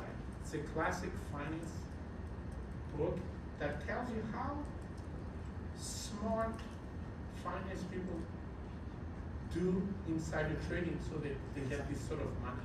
Well, the reason why you could trade for free online is because the company you're trading with sells the information about what you're trading to someone else. Look, one of the ways of making money, I kid you not, Is information. You literally, you don't even have to be timely or anything like that. You guys know, we talked about this, I think, and if not, then now is a good time to listen carefully.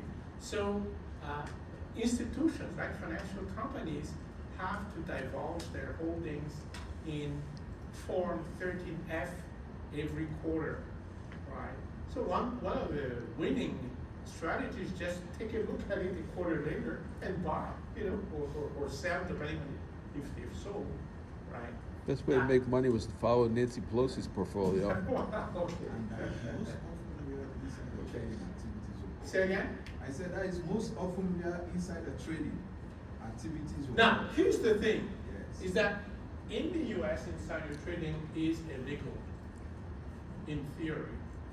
However, some people did go to prison, right? So one of the most famous arbitrageurs in the world in the old days did go to prison, and that actually is documented in that Den of Thieves book.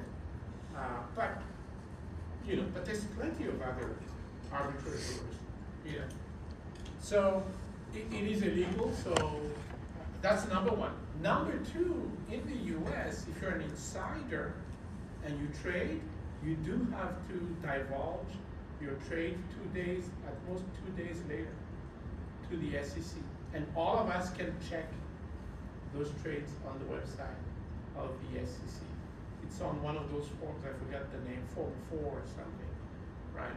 And so that's, as far as insider trading is concerned, it's not supposed to be happening, right? But somehow, you can at least guess somehow when a company is going to be taken over. So that's number one. By the way, if you wanted to do this properly, what kind of company would this be? Well, like I said, it's a company whose stock compared to its competitors is very low. Like maybe the PE ratio is very low compared to the competition, things like that. And you don't see what's really wrong with the business, right? So that's right for a takeover like that, right? Anyway, moving on. At this point in time, CNBC is reporting either good news or bad news about specific companies, right? But of course, you guys have noticed something as well, right? So two things, right? Number one, once again, some people know the good news and bad news, And again, maybe it's through analysis, right? But the point is, it's a deviation from what we've talked about. So it is possible to get extra return. Oh, have you guys noticed something? Look at the bad news. Even 10 days later, you can still make money. By the way, how do you make money with bad news? Sure. Short. Look at it. Look at that. So almost 10 days in, you still have that trend, right? So one more deviation, right? Now, when people talk about efficiency of markets, they categorize it into three kinds, right? Why? Because it tells you what sort of analysis works and what sort of analysis does not work. For example, what's meant by a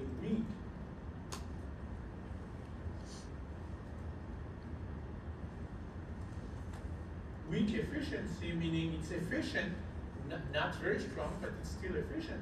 It's efficient because any information you can get from looking at prices and volume of trading, nothing else, just prices and volume.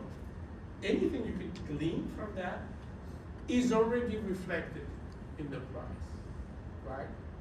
And by the way, that sort of analysis is known as technical analysis. Raise your hand if you ever heard of technical analysis, right?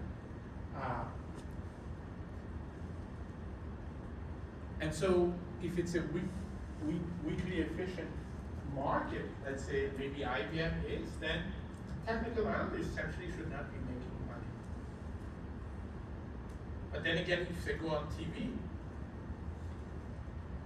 and they say something and at least some investors believe them, what's going to happen? If they say we predict price going up, what's going to happen? It's going to go up. And it's always a problem when we try to separate the price reaction. Is it due to the analyst's influence or is it due to their talent, right? So that's a different story. At least Fox Business will make them say if they own it, the family owns it, the firm owns it. Then the next level of efficiency is semi-strong efficiency. So in this case, price and volume cannot be used, just like the weak efficiency. You can't use it because it's already reflected in the prices. But in addition to that, using business information, like what analysts do, would not work because that's already reflected in prices, right? So it's those two kinds of information, just the charts of price and volumes, plus fundamental analysis, like in other words, business and economic analysis of that particular stock would not give you any sort of information because it's already in the prices, right? And then the last one, of course, is, I don't have it here, but the last one is strong efficiency, means charts of prices and volumes will not make you money because it's already in the prices. Analysis of the company will not make you any money because it's already in the prices. And last but not least, inside information will not make you money because it's already in the prices. At the very least in the US, you can say that we don't have strong efficiency because technically speaking, insider trading is illegal, right? So that's the idea. Now, so when you see people trading many times a day, right, which is known as active management, right? When you do that,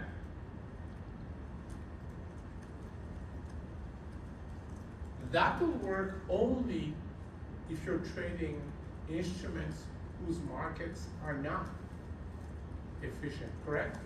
Right? If it's already very efficient, all you're doing is paying brokerage fees for nothing in exchange, right? And in an efficient market, all that we need to be doing is just passive investing, right? Let's not churn our brokerage account, right? And you can just buy, you know, the S&P 500 ETF, one of them, and be happy with it.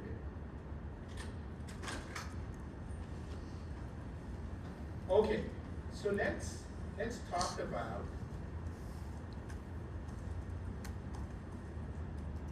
I'm skipping all of this because I want to start talking about the patterns. So, first pattern that you should be using for your portfolio. There is such a thing as momentum. In other words, when a stock price starts going up, most of the time it's gonna keep going up for a while. When it goes down, most of the time it's gonna stop. It's gonna keep going down. That's momentum, right? And it's real. It's not some sort of imagined pattern, right? So that's number one. A lot of research has gone into this. So much so that I don't know if you guys remember Fama and French. We talked very briefly about Fama and French, which came up with models that are alternative to the CAPM. All that they did was they took the CAPM and then added extra terms. Well, guess what? In one of their models, one of the extra terms was momentum, because it's real. So if you're gonna predict a return, add a momentum factor in your predictive equation. Now, here's something else that's also true. Overshooting. This is in English, this goes like this. What goes up must go down. And what goes down will go on. Right? So this is a longer term. Right? So these are all patterns that you can take into account. For example, let's say you have historical returns between IBM and Exxon or whatnot, right? And then you look at the recent price charts, and IBM has been going up, Exxon has been going down. So whatever the historical difference, now you can say maybe that difference is going to grow. You guys see that? So that's the sort of opinion that you need to have when you're going to use the next model that you're going to be talking about at some point, not today. But you need to have these opinions, and it has to be educated or informed by some of these results. Right.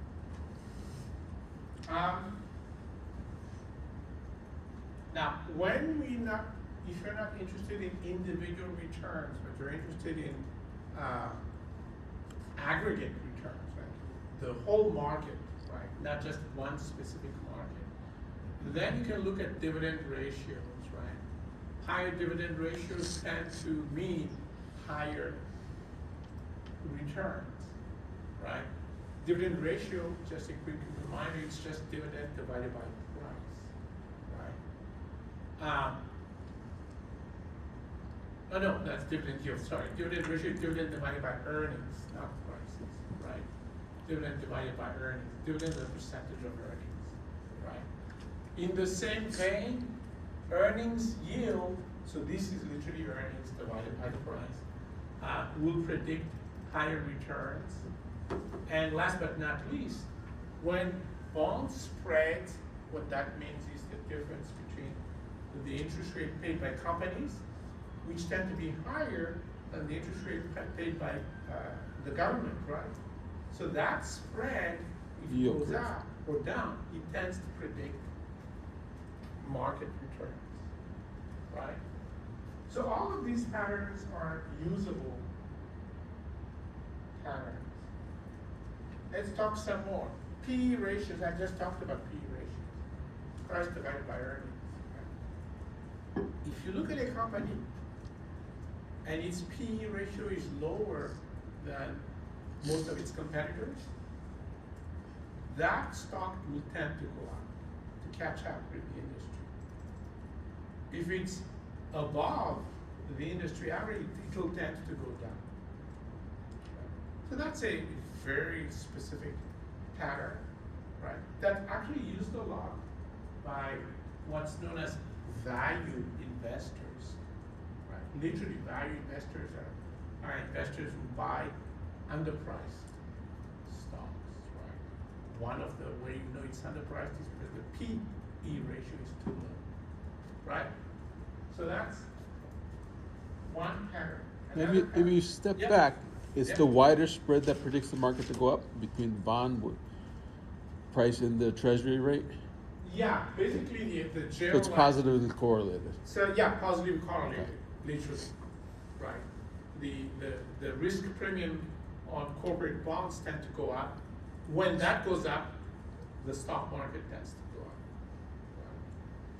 go up. You know, and you can speculate as to why that is. You know, one idea that comes to mind immediately, of course, is well, if interest rates go up, it's because the economy is doing well.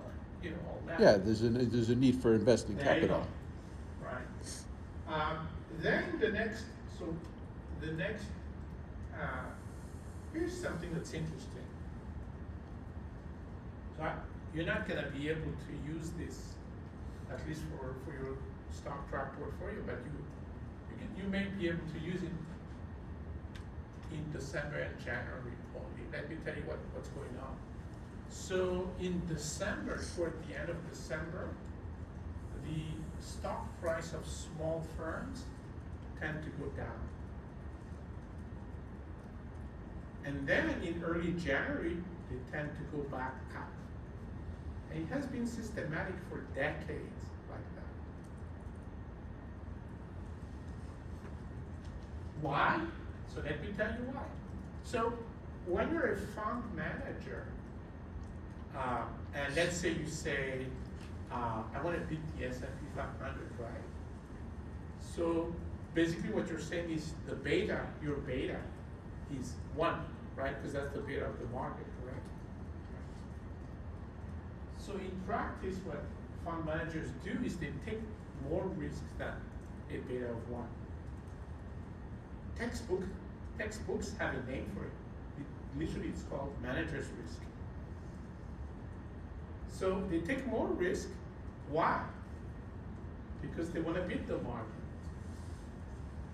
So they take more risk. How do you take more risk? You buy small stocks. It turns out small stocks, on average, beat large stocks. But they're very risky, right? But they beat large stocks. And what happens is that fund managers buy these for the year. Then before they publish the report, their report at the end of the year, they sell and buy regular stocks, right? And so when they sell, there's so much pressure because there's no one else to buy these stocks, right? That the price goes down. And then when they buy them back to beat the market again in January, that price goes up. And because they have so much buying and selling power, that pattern has gone on for decades, never disappeared. So still true. Yep, it's a window dressing by fund managers. So it goes up in January and goes up in December? So Or? it goes down in end of December, it goes up early January. Obviously, if you want to play that game, you better not focus on one small stock. What should you do? Russell Focus on a 2000. portfolio of small stocks, right? Because they're risky, right? For sure, right? All right. So I'm not gonna go on as far as this one, because this one also has the same effect. It's not January or anything like that. It's just that when a firm, sometimes you see these firms, right? It's smaller firms, they probably announce that they're followed by one analyst or two analysts, right? So these firms, which are not followed by a lot of analysts, tend to do very well simply because investors are not aware that they do exist, right? Once they become aware, that price goes up, right?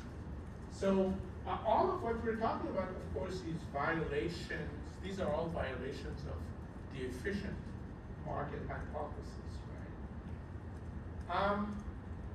High book to market ratio tends to predict a good return, right? So if you look at the book value of equity divided by the market value of that equity, right? And you rank them in the industry, right? So the ones with the, the high book to market will tend to go up. Of course, if the ratio of book to market is high, it means the market price is really low, right? That's what it means.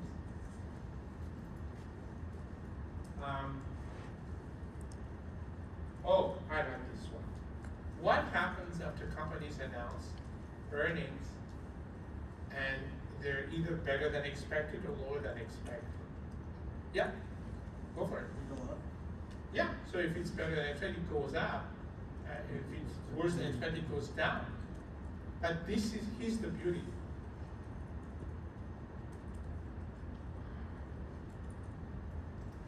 This picture shows what happens 3 months later. What does this say in English? Wow. Take a look at the picture. So yeah, if it's bad news, it immediately goes down at time 0 when the news is announced. But what happens to the most extreme news? They keep going down. So can you make money? Yes. Because you can tell it's gonna keep going down. What about the extreme good news? Same story, right? You guys see that, right? 3 months later, it's still going up. Oh, by the way, when I say going up and going down, these are abnormal returns, meaning when you look at the CAPM, for example, the CAPM says the return should be whatever it is, right? Whatever the formula says.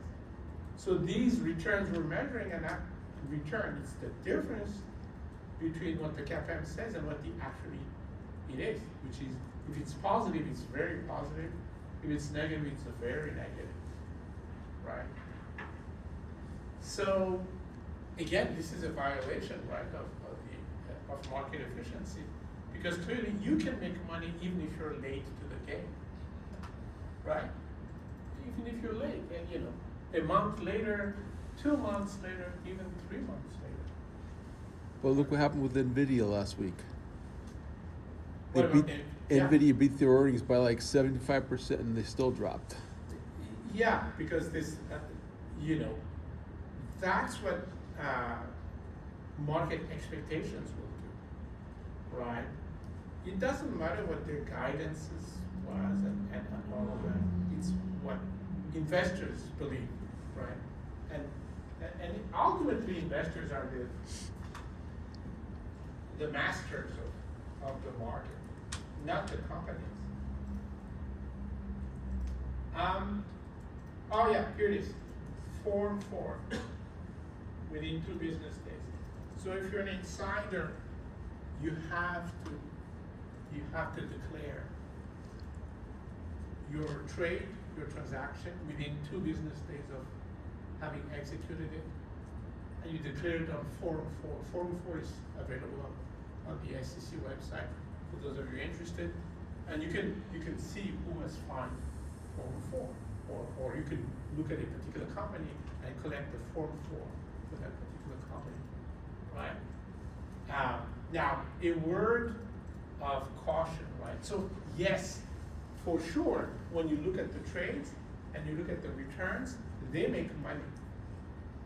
So it makes sense, and this is what people do, of course. It does make sense to look at what insiders have done, right? So tools like Bloomberg or Morningstar Direct or even Google Finance and Yahoo Finance show you insider trades, correct? Right? Like who has bought, who has sold, and then if you just follow that, typically you make a lot of money. The caution I'm talking about is the fact that sometimes insiders do trade because of reasons other than information, right? For example, some insiders are selling because they need liquid, they need cash. It happens, right? So you think it's bad news, maybe not, right? That's what you have to be careful about. Well, look, when Elon Musk bought Twitter, he had to sell $40 billion worth of his Tesla stock. There you go, right? There you go. And it doesn't automatically mean bad news for Tesla. That's No. the point. All right, we're not going to go into that. What else?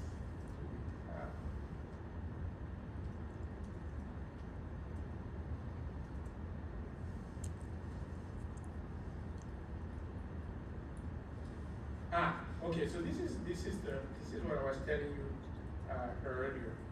Bottom line is that when analysts say something, you can't really tell if it's because of the result of what happens to the stock then.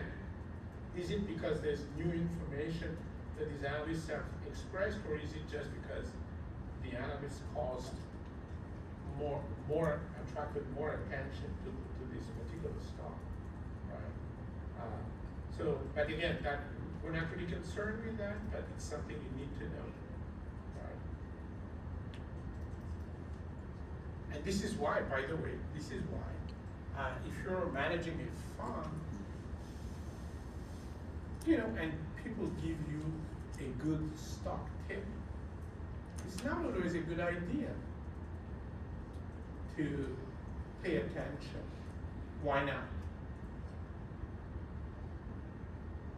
Why is it, so if you're managing your fund and pretend the stock tracking is real money, and I told you guys, well, you should buy IBM. How many other people did you tell?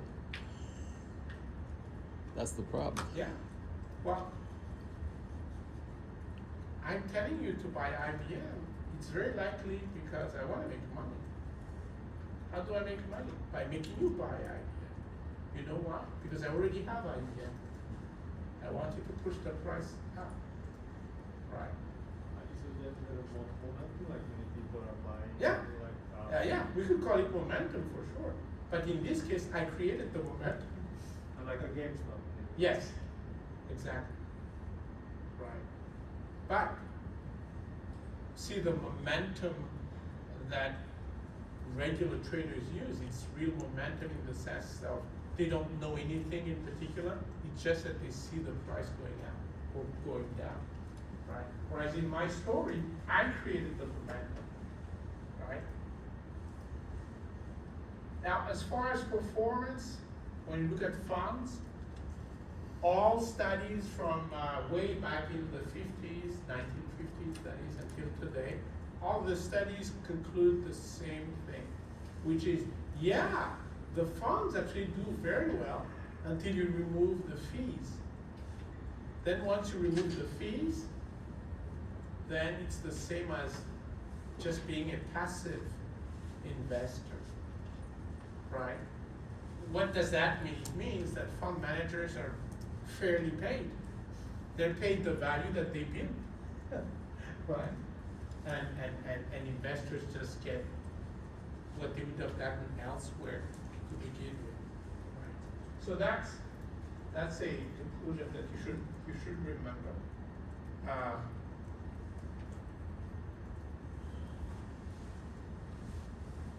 All right. Another quiz. Another quiz. We needed it. Right? And maybe that's the end of this this discussion. That's even better. So quiz 5, the FDA just announced yesterday. That's a lie. They didn't announce this, but it's a story. announced yesterday that they would approve a new cancer-fighting drug from King, which is supposed to be a company. You observed that King had an abnormal return of zero. So they announced the good news, but the stock did not change. Why? So there's 4 possible reasons. And the only way you know the truth is if you do 2 things. Think about it and then ask your neighbors. That's how you get the truth, right? I'm gonna unlock this for you.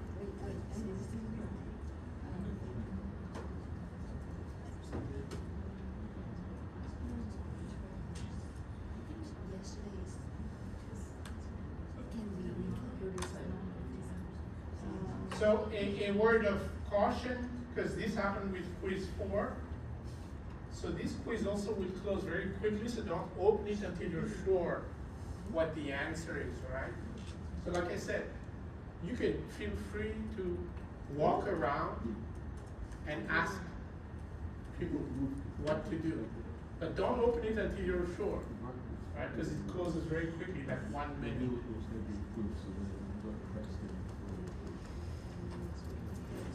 But it is strange that there's good news and the stock price does not move.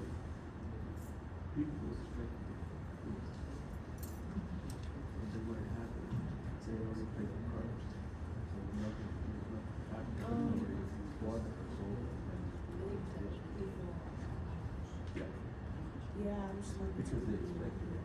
They knew something. It was widely expected.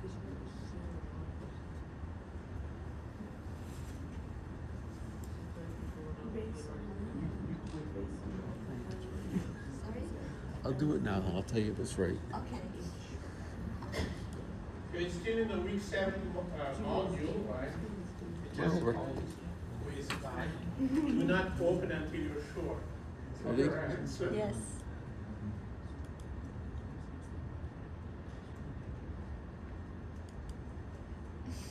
This is cheat. I like B. It's very optimistic. Nothing happens today, but maybe tomorrow. Close.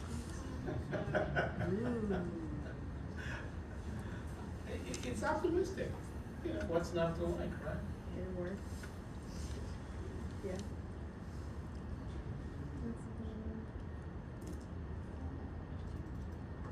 C does not make any sense to me. I mean, maybe that's just me. So do we get to take the test as a group project too? Huh? Do we get to take the test as a group project too? Why? Why C is not? I think C actually that kind of makes sense. Usually after the news they will come from. I'm not saying that's the answer, but that's Yeah. also I think. Why not, right? I usually after sometimes. Maybe the like overreaction, like we just talked I about. mean, right? it's the same like earnings report comes out, and typically it goes down after the same thing. I mean, the news comes out, then typically. Correction, they call it. Not correct. Correct. So I think C I can stand be corrected. also. Yeah. I'm not saying. So C might be true, absolutely. A might be true because we've seen a lot of deviations from efficiency. Right? But you said there is no such thing, so it's not an issue. Yeah. So A might be true then, because it recognizes what I said, right? Which is the market is not efficient. But you said there is no such. Is it closed again? That's okay. Just shoot me an email again. See, the beauty of that system is that I can manually put your answer in. So as long as I receive that email from you, I can do it for you. There.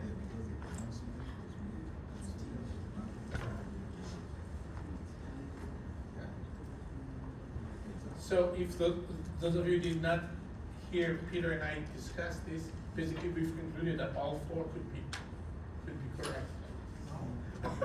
No, I just said. Well, they're all possible. Yeah, they're possible. Well, there was one fundamental thing regarding the Yeah, I know. The announcement is already known by the market. The market already took that into consideration. Possibly, yeah. Possibly. Right. So if anyone believes Edward, now is a good time to go and ask KCD and write that down. And by a show of hands, let me know if you're done with this. Oh, we're done. Okay, good. Right. So what's the answer? Anyone? D. Who wants? Huh? D. D. Right. This is, should be real news that the FDA has approved a new cancer-fighting drug. Right. Should be real news. But if the market does not move, it simply means because people are ready to make money. They would have bought if they thought the stock price is going to go up. It takes 10 years to develop, test, and market a drug, so people know everything about There you drugs go. before they come out. There you go. Right. There's a lot of time for analysis, right? And so that's why the market does not move. But Any- why, yeah. but why Novo Nordisk just dropped? Say that? Why Novo Nordisk, what the name of Novo Nordisk, or whatever the name is? When did they drop? Yeah, it turned out they dropped is not really efficient what they expected, and then it was like a week ago or something, and it dropped like 15-20%. What are they making? You mean immediately or later? Much later? Yeah, when the news came out. it dropped. Yeah, but that's the idea. So some news are real news, like it's a surprise, and then here, because it's such a long process in the FDA, that gives a lot of analysts a lot of time to do their thing and realize there's a good chance that this is gonna work. It's gonna be approved. In a real life situation, it's really like, still can be like manufacturers. This is a particular situation. Can be still manufacturers that test doesn't go through and it fails. So in real situation, I assume that would be some return when the news comes out. Really. So generally speaking, there will be the abnormal return is not exactly zero. There will still be some Yeah. kind of return. Yeah. And the reason for that is there's a big formula that they use in practice, resolution of uncertainty, right?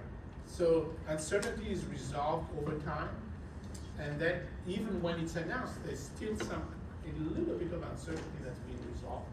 And so you would normally find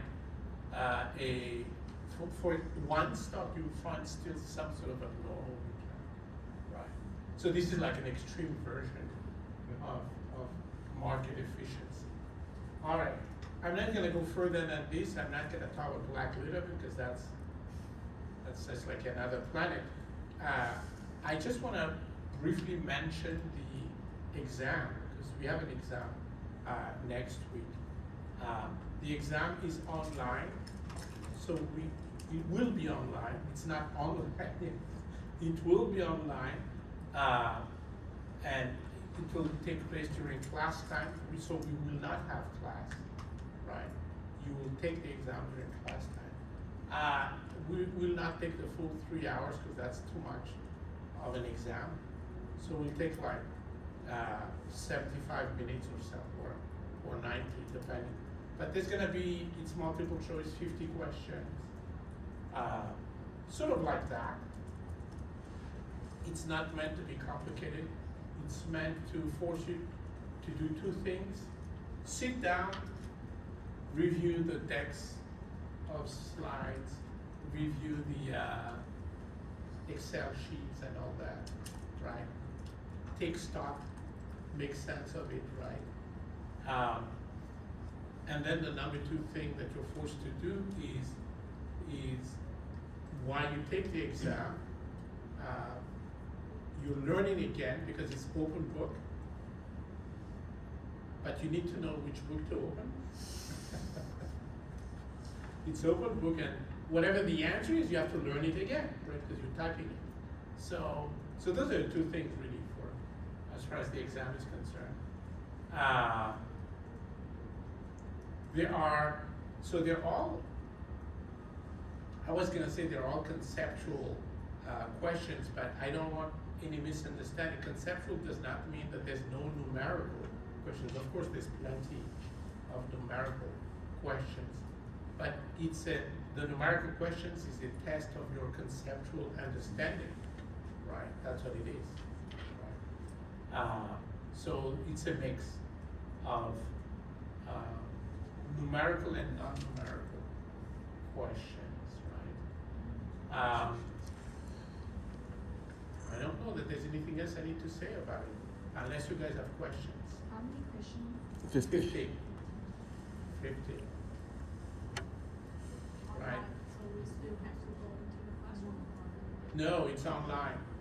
You can go to the classroom because it's a great room, but I won't be here, and a lot of people won't be here. So, Again, it will be between 6:30 and 9:30? huh? Between 6:30 and 9:30? 6:30 and yeah, and whatever, an hour and a half, or an hour and 15 minutes later. Start at 6:30. You have to start at 6:30, just like regular class. Right. Other questions? So you said you can finish it like in 1.5 hours? Yeah, actually, you should finish it before, but I'm giving you guys some margin so that you're not rushed. However, none of the questions deserve 3 minutes. That's like a long time, right? If you're stuck, just move on, and then go back. Right? Don't ever stay too long on any one question. Yeah, but 3 times 50 is 150, that is 2.5 hours. That's my point. That's my point. You know that 3 minutes is too long, right? That's it. You know it. Right. Other questions? I need to mention something else, right? So now that, one way that one thing that's going to help you review in addition to sitting down and reviewing the decks of slides, the other thing that will help you review the material is to work on assignment 2, right? Because assignment 2 is due before the midterm exam. So you're forced to deal with those concepts, right? And I do remember, because I checked it recently, I do remember that the exam does have a lot of questions on the efficient frontier. So it should not be a surprise. We worked a lot on that, right? So.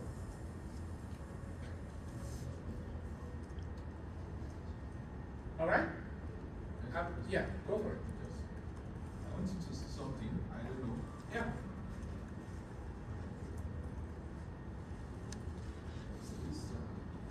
This one.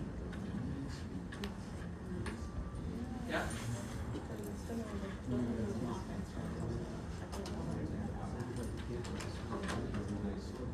Oh, okay. So, some of you have the Excel sheet where, let me actually show you guys what I'll let you stop it. so there you go, right? Like, why are these highlighted, right?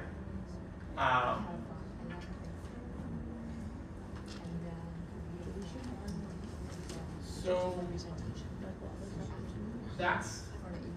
it's not really something that we should be concerned with now, but at some point, here's what I'm gonna have you do. Like, you have your stock truck portfolio. And now we have two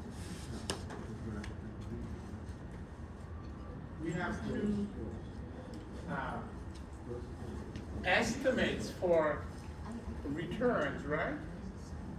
Therefore, your portfolio right now, with the weights that you have chosen, have two returns. Right? That's the first thing.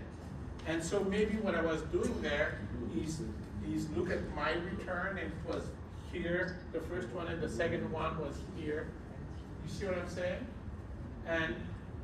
But what does that do for you? Well, if you have two returns and you use the historical return and you find standard deviation and the weights, and then you look at the other return and you have some other weights, standard deviation and weights and other returns. What that gives you is for every stock in your portfolio, you now have a range of weights. If you just use this, you can only find one weight for IBM if you have IBM in your stock. Now we have two weights, so we have a range. And now you can say, well, the original choice is within the range or not. Because ultimately you want to use the tool to optimize your portfolio. Does that make sense? But that's way beyond what we've been talking about so far. No more questions? Yeah, thank you. All right. Enjoy the rest of your evening.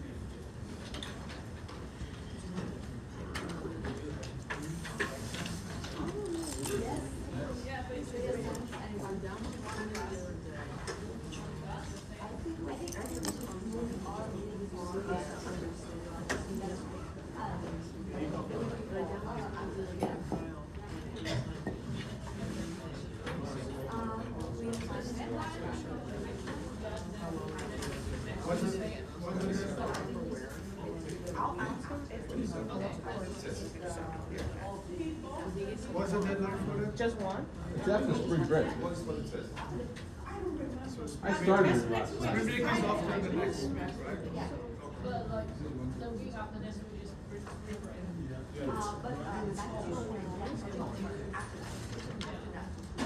So everyone is like, make sure spring break stay here, right?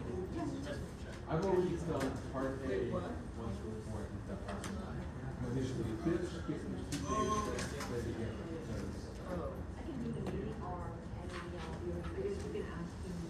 cannot do it on 20, and I cannot do it on the last day. That's the do that.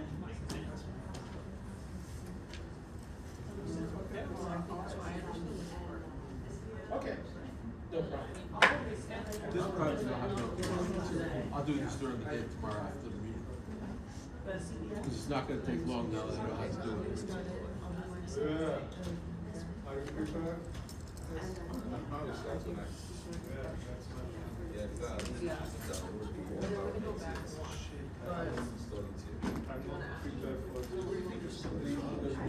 prepared for these three steps.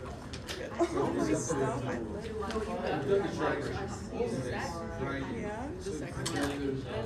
Oh, that's great. Oh my god, I was like, what? It's like, he was sitting here and I was like, that's Julia's stuff today, but I don't know.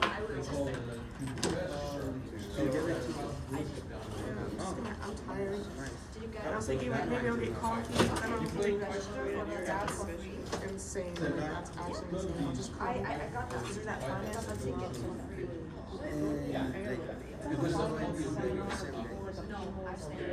That's it. But I'm really when it's really yes, I have an option. I will find someone to share with me together.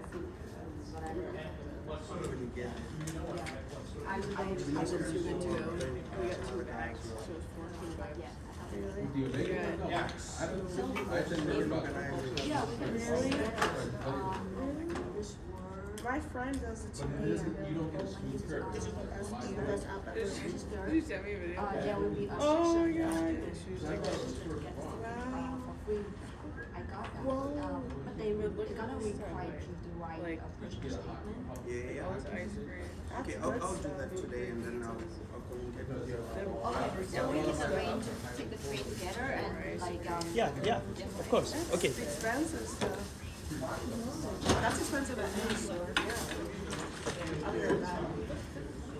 We just reviewed it. stochastic process. Now, don't assume one.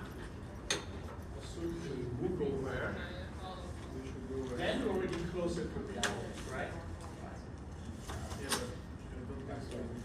What happened? Yeah, that's fine. Just like have it. Yeah, and someone that's an example of what I'm just don't talking want to like having like sand and then like someone But else that, to like all of these Uber, things, like all these holdings. Ask him who's in Yeah. this group for Yaku's class. It's Goku and someone else. And that person's in our honor room. Oh, yeah. I didn't have my dinner today. What's interesting, hopefully what's interesting for you. It's fine. I have wine. Grand. I just didn't have time. What happened? Yeah. There you go. And then what happened? Nothing. Like, like I was meeting with attitude from the 4:30 to like before the class. For the History of game, right? one stop. At least, you know, that's so with our project, I don't know what Yeah. we have 30 Yeah. meetings every No. 30 minutes? 30 minutes. That's not it. That's not enough. But we just talk about things, What? we haven't know anything. We haven't had, Did you guys have like? Because I think you guys have like any like already like what topic you guys no, So what did you talk? Did you guys talk so far about? stuff. Like what? Use like, Market news? okay, pick two number between 1 and 999, Uh-huh. and to see what number doesn't have the letter A in the number. What is this about, this project? I don't know. What should be a title? What's the title? Title is cybersecurity. Oh, I hate that. I'm supposed to do that. I don't. I mean, it's important, but I don't like it. because we had our title and originally even before our meeting. So like our title is just like compare like go with like special environment and also compare how we like something you could select is like SP500, silver, Bitcoin, like also like other stuff. You just need to select it. And then like we only have them in our group and then the professor just listening to us to like discussion like all during the meeting like Especially Alexis. it is. Alex is just like 2 minutes. Like So again, the exam will start at 6:30. Yeah. And then it's open book, open. Yeah, I sent a general message. Okay. Thank Just you. confirming all of it. No Go home problem. safely. And we don't need to log into Zoom or anything. Just submit. Okay. And if you have questions, how can we? You're not in prison, so no. Yeah. And if you have If, like, questions, how yeah. can we reach you? email? Email. Okay. Okay. Okay. In email. Yeah. Thank you. No problem.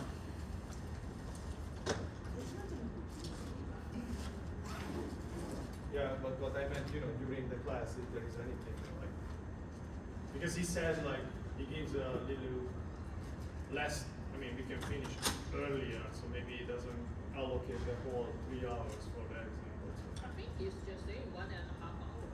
Yeah. And Yakov is easy too. I just worry about. I'm not sure. But Yago, I don't know. I will double check. I have to prepare. I'm really behind, so I don't think it's really easy for me. I have to start to study now. Me too. I have to focus on time What you backwards. got for Yapo project? Sorry, how many score you got for Yapo project? 95 I or don't know. 94. Because I saw your email like last night. 94. He changed it. Why? We clarified with him because he said that we did not submit the part 2. Yeah, we also have the same thing. We did.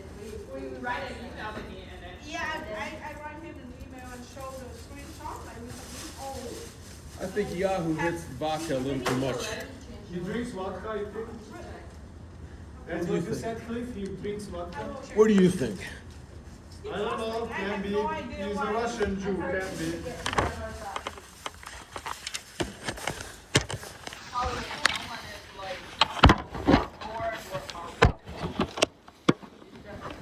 Next time, if you do that out by hand again, just put the numbers in so he can see it, because he didn't understand the different colors were different questions.